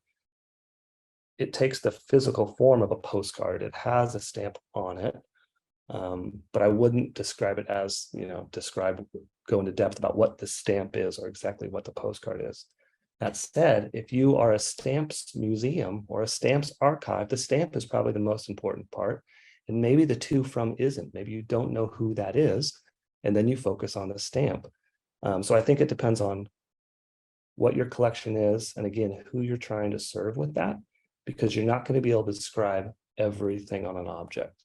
But understanding the core of what it is often a difficult question. I'm sure that probably doesn't help, but you know, again, these are things that sometimes you can talk circles around, and there's whole professions built on trying to answer these questions, and you know, it's. But I think this was super helpful, and I'm sure we'll continue this discussion in general question and answer session, and probably in exchanges after the webinar. But in the meantime, I just wanted to thank you once again, and I would like to invite the last two speakers, starting with Columba Stewart, from the director of the Hill Museums and Manuscript Library, and Columba will talk to us about the experience of the Hill Museum and Manuscript Library, which is one of the largest initiatives, probably the largest initiative in the world, if you will correct me, digitizing manuscripts and rare books all over the world. Columba, over to you with great pleasure. Thank you very much, Maya, and greetings to everyone. I joined just in time for Todd's presentation. And as I suspect has happened throughout this webinar, there is a lot of re-emphasizing important points, but as we all know, that is effective teaching. So I will echo some of what Todd said, and then I'll be followed by my colleague, Taras Timo, who will speak more directly about our work in Ukraine and some of the studio-specific details. So my task is to provide a general overview of Himmel's work, a very simplified summary of the most important elements of a successful digitization workflow, and that is based on our experience in dozens of projects around the world, and many of them being done in conflict zones or areas of profound social or economic challenge. So I'll do the general, and then Taras will follow up with a discussion of our work in Western Ukraine. So I will now share my screen. And go to that.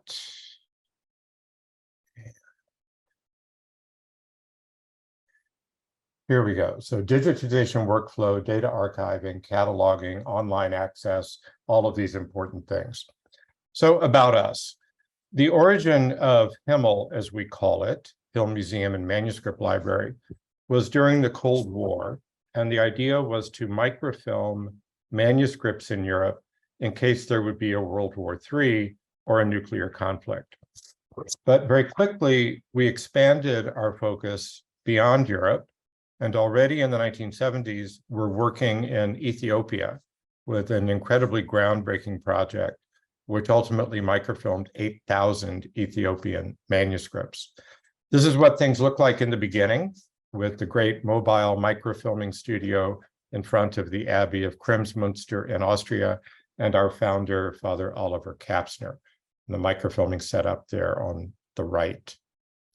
In 2003, we made the shift to digital imaging, and our focus at that point turned to away from Western Europe, our original origin, to work in Eastern Europe, the Middle East, Africa, and South Asia. And Maya has followed much of that progression over the years as our projects expanded. So you can see, while we still work in Europe, currently in Bosnia, Croatia, Italy, Malta, Montenegro, we also work in Africa, Egypt, and in Mali. Mali and West Africa, our largest single project. We continue work in the Middle East, in Iraq and Lebanon, having previously worked in Syria and Turkey and the old city of Jerusalem, and several projects in South Asia and India and Pakistan. So it's 11 countries, and soon we will start a new project in Mauritania, south of Morocco, north of Mali, a very exciting opportunity. So what we do is partner with libraries to digitize, archive, catalog, and share manuscript images. And we focus typically, as I said, on regions where manuscripts are endangered or inaccessible.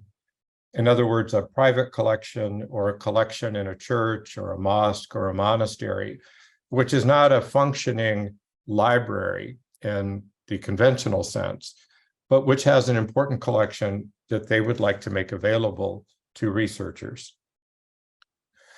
We provide the equipment, training, and payment for the local workers who do the work. We do not handle the manuscripts. We train local communities to work with their own cultural heritage. And then we promise that we will safely archive the data, and we will share the images online with their permission, and also provide tools for manuscript research. And I would urge you to check out our websites to find out more about this. And one of the things that we also do, which is important in conflict zones, is to track the changing status of collections. Sometimes manuscripts move. Sometimes collections are moved for safety. Sometimes manuscripts are stolen and they resurface somewhere else. We try to track where they go when there is some kind of problem or challenge to the owning repository. So here are my key points. So re-emphasizing things you've already heard, things that are really important when you're setting up a digitization project, particularly under difficult circumstances. Number one is confirm or establish consistent shelf marks, accession numbers for the objects. I cannot tell you how many times we've worked in libraries that have 2 or 3 different numbers on each manuscript. And it's unclear which is the current or the official shelf mark. Now, libraries and museums typically are quite organized, but this is crucial to be able to identify the object throughout the process of digitization, as well as for discovery by researchers. And then secondly, with that, have a system so that you track an object with its consistent number through the entire digitization process as they move from storage to studio and back to storage. Because things can get lost, they can get mislaid, they can be missed, skipped in the digitization work, and you just need to have a way to avoid that happening so you know where things are at every stage. Todd spoke about metadata. Metadata is really the crucial piece of all of this. Taking a photograph is easy. Describing the photograph in a consistent manner is much more challenging. So before the work begins, have an established set of standards for names, titles, places, whatever it is, so that you're calling the same things by the same name throughout your project. And make sure that those standards are enforced, because sometimes people take a shortcut, they come up with a simpler way to describe it. Whatever you establish, keep it consistent and enforce it. And why is this so important? Because searching online requires consistent form of names. So if you spell a name different ways, or you have a different name for a type of object, people will not be able to find all of them because they won't know that there is not a consistent nomenclature. So this is terribly important.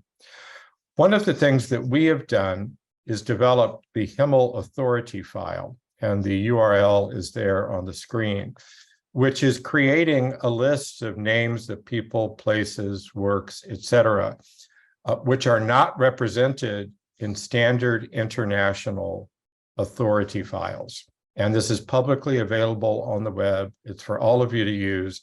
And I'm happy to say that we will be adding a lot of new names from various Slavic traditions starting this autumn.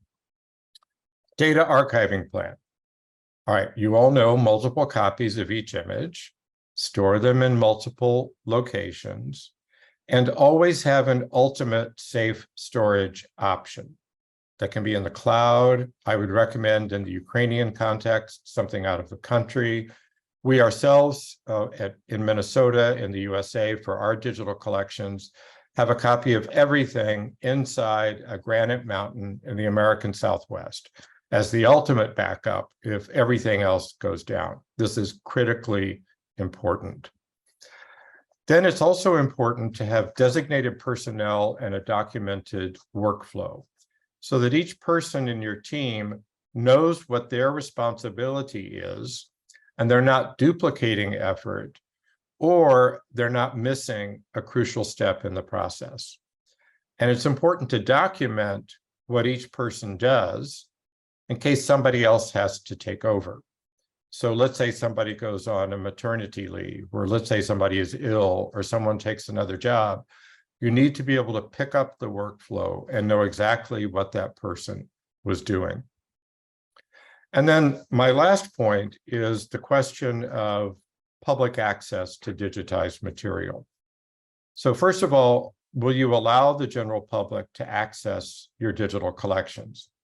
It could be they're simply for internal documentation, but will you allow public access to them? And sometimes that's critically important because it's the only way to have access. If your decision is yes, will you partner with an existing portal? And there are many which provide the service of hosting, or will you create your own? And if you try to create your own, there are now easier systems than there used to be, but it's still a large undertaking. So you might want to explore partnerships.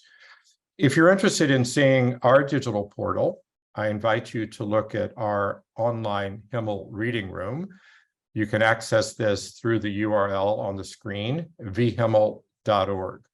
And we're always happy to answer questions about how we did that, suggestions for simple ways for people to create their own platform if that's what they prefer, and maybe also pointing you toward partners who may be interested in the type of material that you have. So this is what vHimmel looks like. There's a lot there, the reading room, different things from our digital collections, different resources.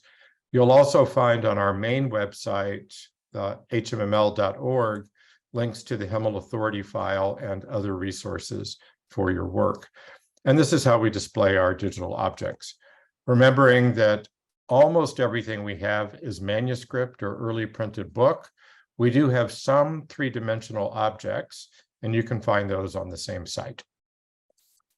So with that, I'm stopping my screen share, and I'm going to turn over to my colleague, Taras Timo, who will speak more about our work in Ukraine, and then we look forward to your questions and comments. Thank you so much. So I am, Colomba, you're not going to stop me from the pleasure of being one of the first people of introducing Taras Timo as Dr. Taras Timo, freshly minted doctor as of this Monday. Congratulations, Taras. Thank you so very much, Professor Colomba Stewart. Sorry I didn't introduce you fully, but this is super clear and wonderfully informative. So now over to Dr. Taras. Thank you.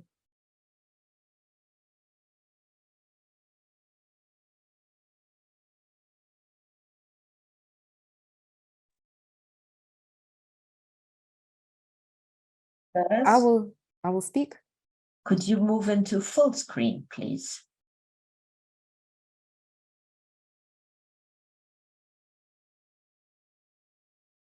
Okay. Thank you. Okay. Thank you very much. In my presentation, I will try to tell you about the main principles on the technical side of the digitization of manuscripts project, the Himmel project. We work in Ukraine we have worked in Ukraine since 2007.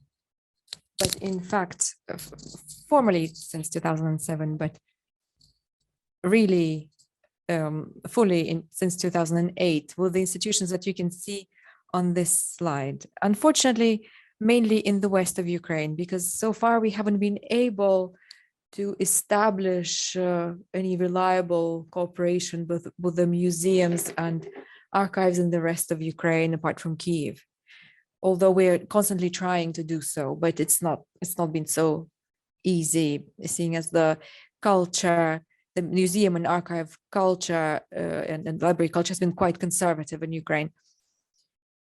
As Professor has already, Stuart has already mentioned, we specialize in digitizing books. And in the libraries of Lviv and rest of West Ukraine, we've already digitized several thousand manuscripts in the Old Slavonic, Latin, Old Greek, and Polish languages. We do not aim to digitize archives, metric records, letters, or maps, or photos. No, we are really talking mainly about manuscripts, which is 90% of it is Christian liturgy, church literature in our realities. And I will speak now about the workflow and about the hardware that we use, but also I wanted to mention straight away that in this process, there's hundreds of technical nuances and details, which would not be possible to mention all in this short presentation, but we'll be happy to share our experience by other means if you are interested. I'll just say that Himmel project is a very practical project, and we have very well written instructions there, brief and specific, about how to organize the work and how to approach the setup of the studio for digitization. It's practical, and I would even say minimalist, and it is also aimed at achieving high quality. You already heard in the previous presentation that the project works in various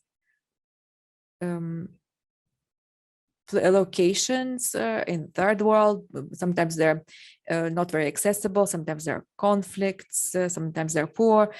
So we need to look for budget solutions, funding solutions that can be maintained easily. So the setup of the studio needs to be to include components that are easily replaceable, that are not too expensive, but can provide high quality images. And in my slide, I will share with you these aspects of what we do.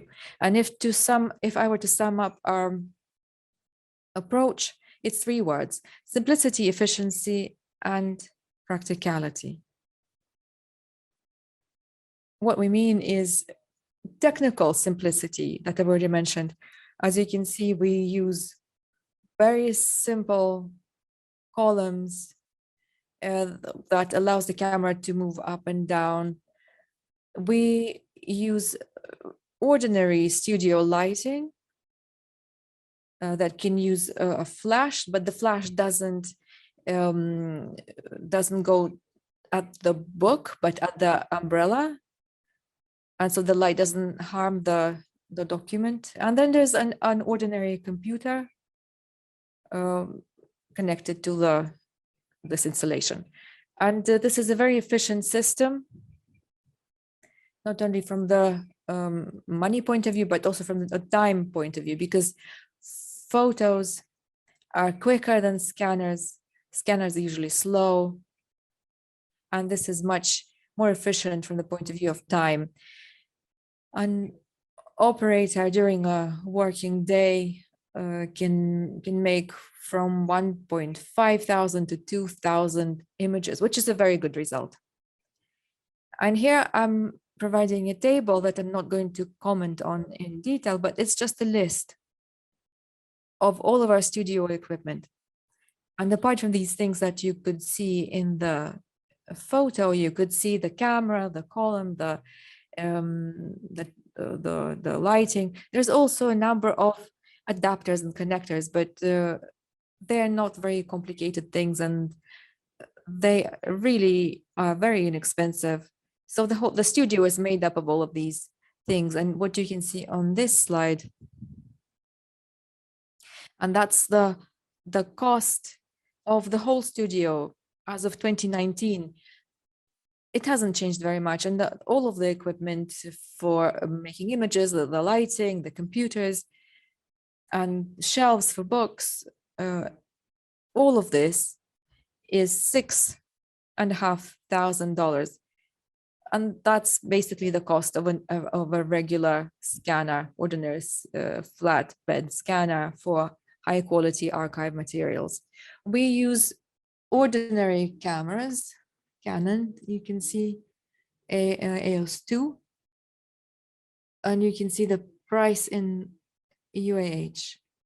And you also buy the accessories for it. And together they will cost around $1,300, which is a good price for this kind of equipment. Lighting. You can buy the cameras separately, you can buy the lights separately, and this allows to adjust the brightness and allows us to work with the flash. Apart from the hardware, we also need some software. And mainly that's graphic editors, software for the camera, and the lighting systems that allow this to work with the computer. All of this software is part of the package when you buy the lighting or when you're buying the camera, and some utilities that help to work with the image, to edit the files, to rename the files. I will mention this utility later in this presentation. As I already mentioned, in the project, there's very clear instructions as to how to operate the studio, which helps us if we need to replace one of our members of the team or hand over responsibilities of a technician who works the images. So this is just an example of a description how to set up a camera, how you set up the color balance, a delay, and etc. So there's no time now to dig deep, but if you are interested, if you need these details for your work, we're very happy to share them. Now to the actual photographing of the book. We will always, when we photograph separate pages, we always make two files, a raw file, which is produced by a camera, and which you have already heard. It contains all of the technical information about the image. And it can then later be edited. And also we make a JPEG file. This is a version light of the raw file. And it's usually accessible to the majority of users who just want to see visually the description. And then we number the pages. I will tell you about how we do that. And when we photograph a page, there's the frontal page, recto, and the back page. I will call that verso. And each file will have 550R and 550V.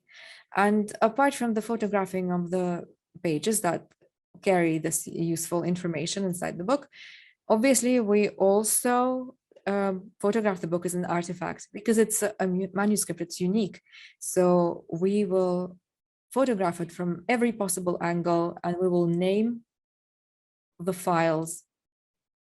As you can see, FC means front cover, BC means back cover, and so on.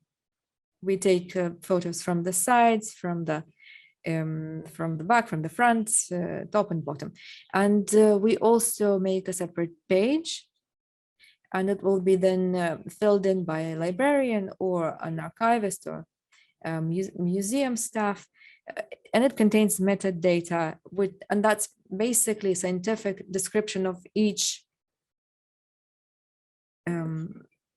document. And this will be an inventory number, a description of the collection. We'll mention what the source is, whether it's the gospel or another book. It will contain the information about the number of pages and geographical origin, if known. And when we create, when we've digitized the whole of the book, we will we'll number the files. So we have two files, one RAW and one JPEG. And here we can automatically number and automatically rename the files the way we want to, with the help of the utility, which is called bulk rename utility, which is an extremely nifty thing. With one click, you can rename hundreds or even thousands of files. Otherwise, you would have to do it manually, and that's practically impossible, takes too much time, because we're dealing with hundreds of thousands of images each time. And here's a very useful file that shows us mistakes. And it shows us how we position the manuscript for photographing. It shows us common mistakes that can be done by operators. Here we are showing 2 pages. Usually we show 1 page, but if the manuscript doesn't open fully, easily, we'll do this. And as you can see in this particular case, the technician allowed for too much of the black margin. It's not set up very well, and 1/4 of the frame is taken up by the book. For better quality, we need to lose the black margin and use the whole frame for the book. Apart from the ruler is the grayscale, which allows us to set up and adjust the colors. Also, you can see on the ruler this little arrow, which actually is not placed very well. It should be looking upwards, and the arrow shows us the direction of the letters. As you can see, this project works in India, in Arab countries, in Africa. So we are dealing with different alphabets. So in this particular case, for Latin alphabet, it's very easy to understand how to read this image. But if we were dealing with the Ethiopian alphabet or Arabic alphabet, that might cause problems for someone who is not a specialist, but only an operator. They need this arrow for that. And here's also a label with the name of the project. This label, which identifies the manuscript. This manuscript is from Ostrog, from the historic reserve. 001 means the first source from this collection. And another page from Hemel website is just one page from a manuscript of the National Museum, the Sheptytsky National Museum in Lviv. And also you can see in the frame the ruler. It gives us an idea about the size of this document. And there's an arrow showing up.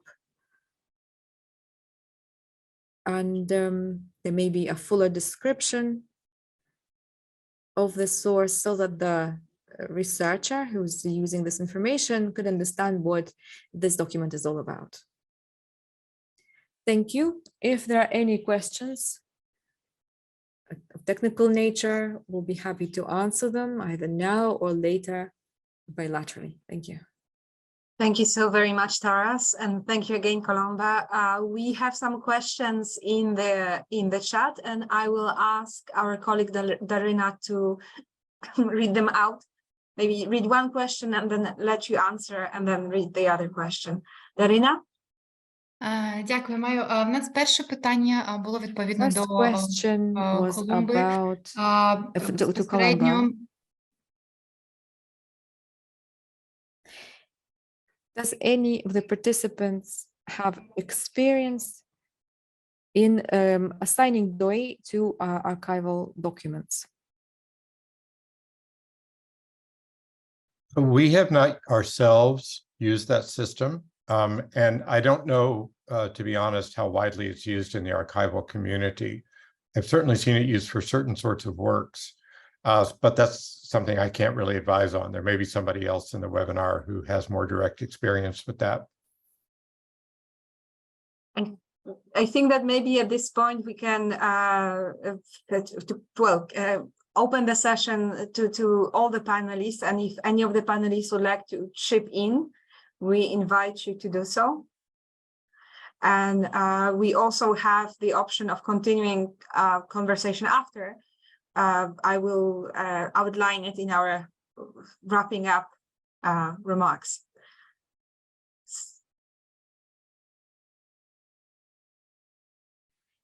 Is there any software to recognize written text, handwritten text? And if there is, what is it?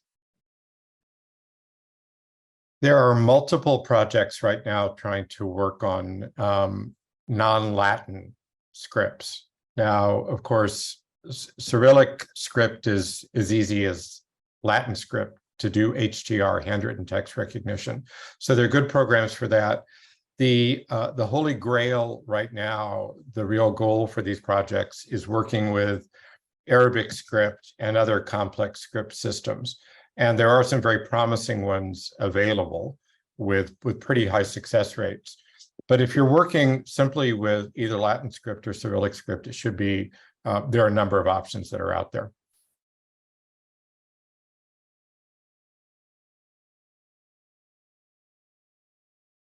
Thank you. And the next question for our speakers: what software would you advise to edit images?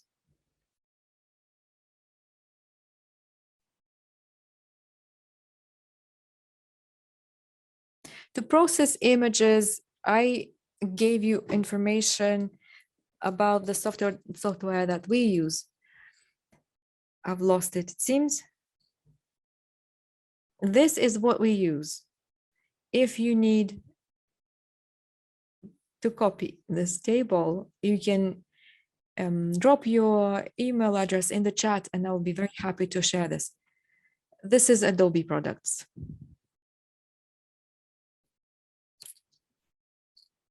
But the purpose of photographing and what we tell the operators, we are telling them that the photo needs to be good without the processing later. The color, the brightness, the frame need to be right.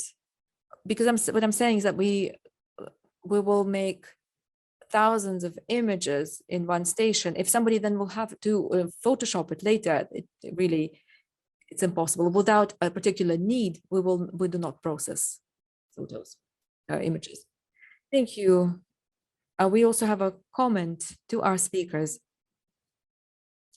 A huge request to the speakers. Master copies of files with metadata for studying. What is the volume of average volume of one document? What size of cloud needs to be we need to use for storage?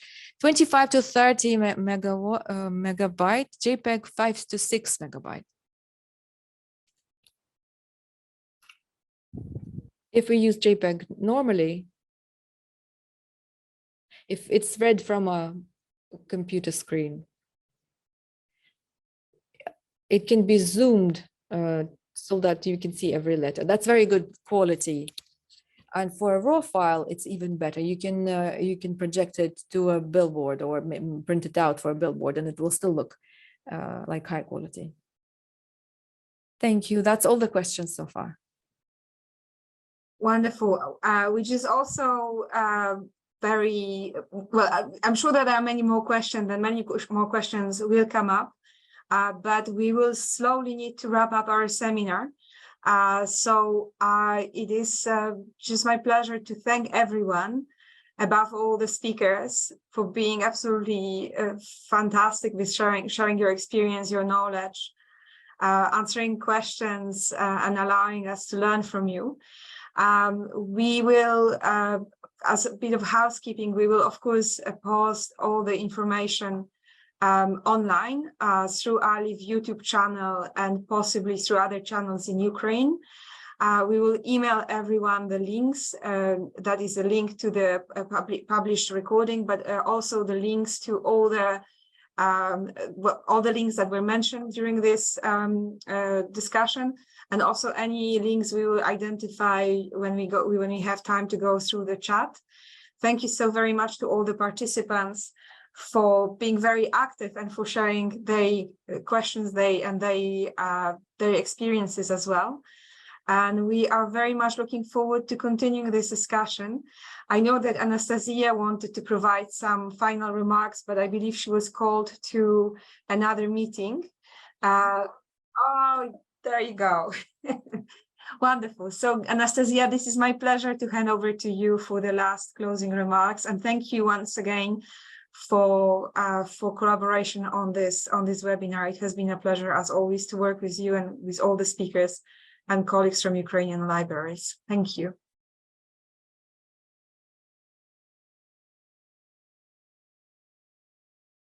Thank you very much for this amazing information. And I have a dream, so that all those pictures with a photo laboratory with a lot of equipment, everybody would have the same pictures of their own labs. So it's a dream that I'm sure that has to be implemented for those who aspire to these changes that we have been discussing all this time. I've heard that there were a lot of questions about the software. I understand, colleagues, because yes, of course, it's very difficult to buy the equipment alone for the institutions. Software is completely another story, because we have students and everybody is creative as much as they can in order to find things to use this kind of software platforms to work. Today, what we also discussed, and it was very important to hear about it, it's about public access. I believe that it's extremely important for now, for us in these museums and for archives. It's for publicity, for public, from the public point of view. We're more closed institutions that then we are focused more on preserving things than on sharing it with the general public. So we have to work on this point and this side as well. And I think Columba was saying that not doubling the work, and it's extremely important as well, because at the same time many libraries, archives, and museums are working with that, and we don't have this unified system of synchronization where we would be able to share things that we already have digitalized, and it would be very important to work in this direction. I'm very grateful for your participation, for the speakers, for their amazing presentations. We will be able to share all of it, and thank you very much for the organizers.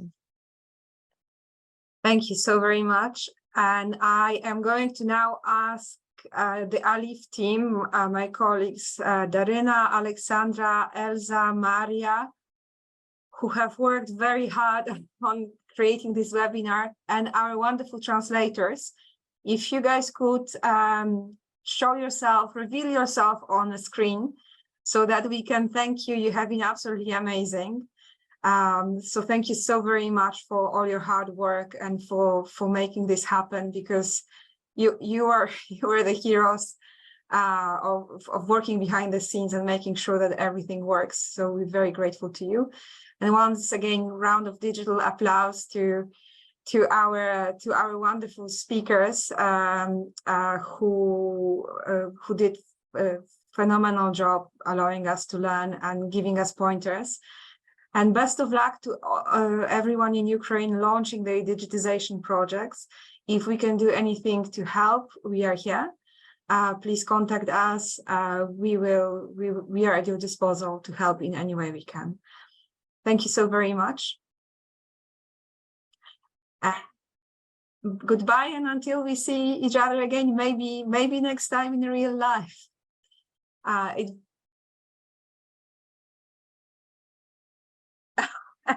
Wonderful. Thank you so very much. Goodbye, everyone. Be well and be safe. Bye.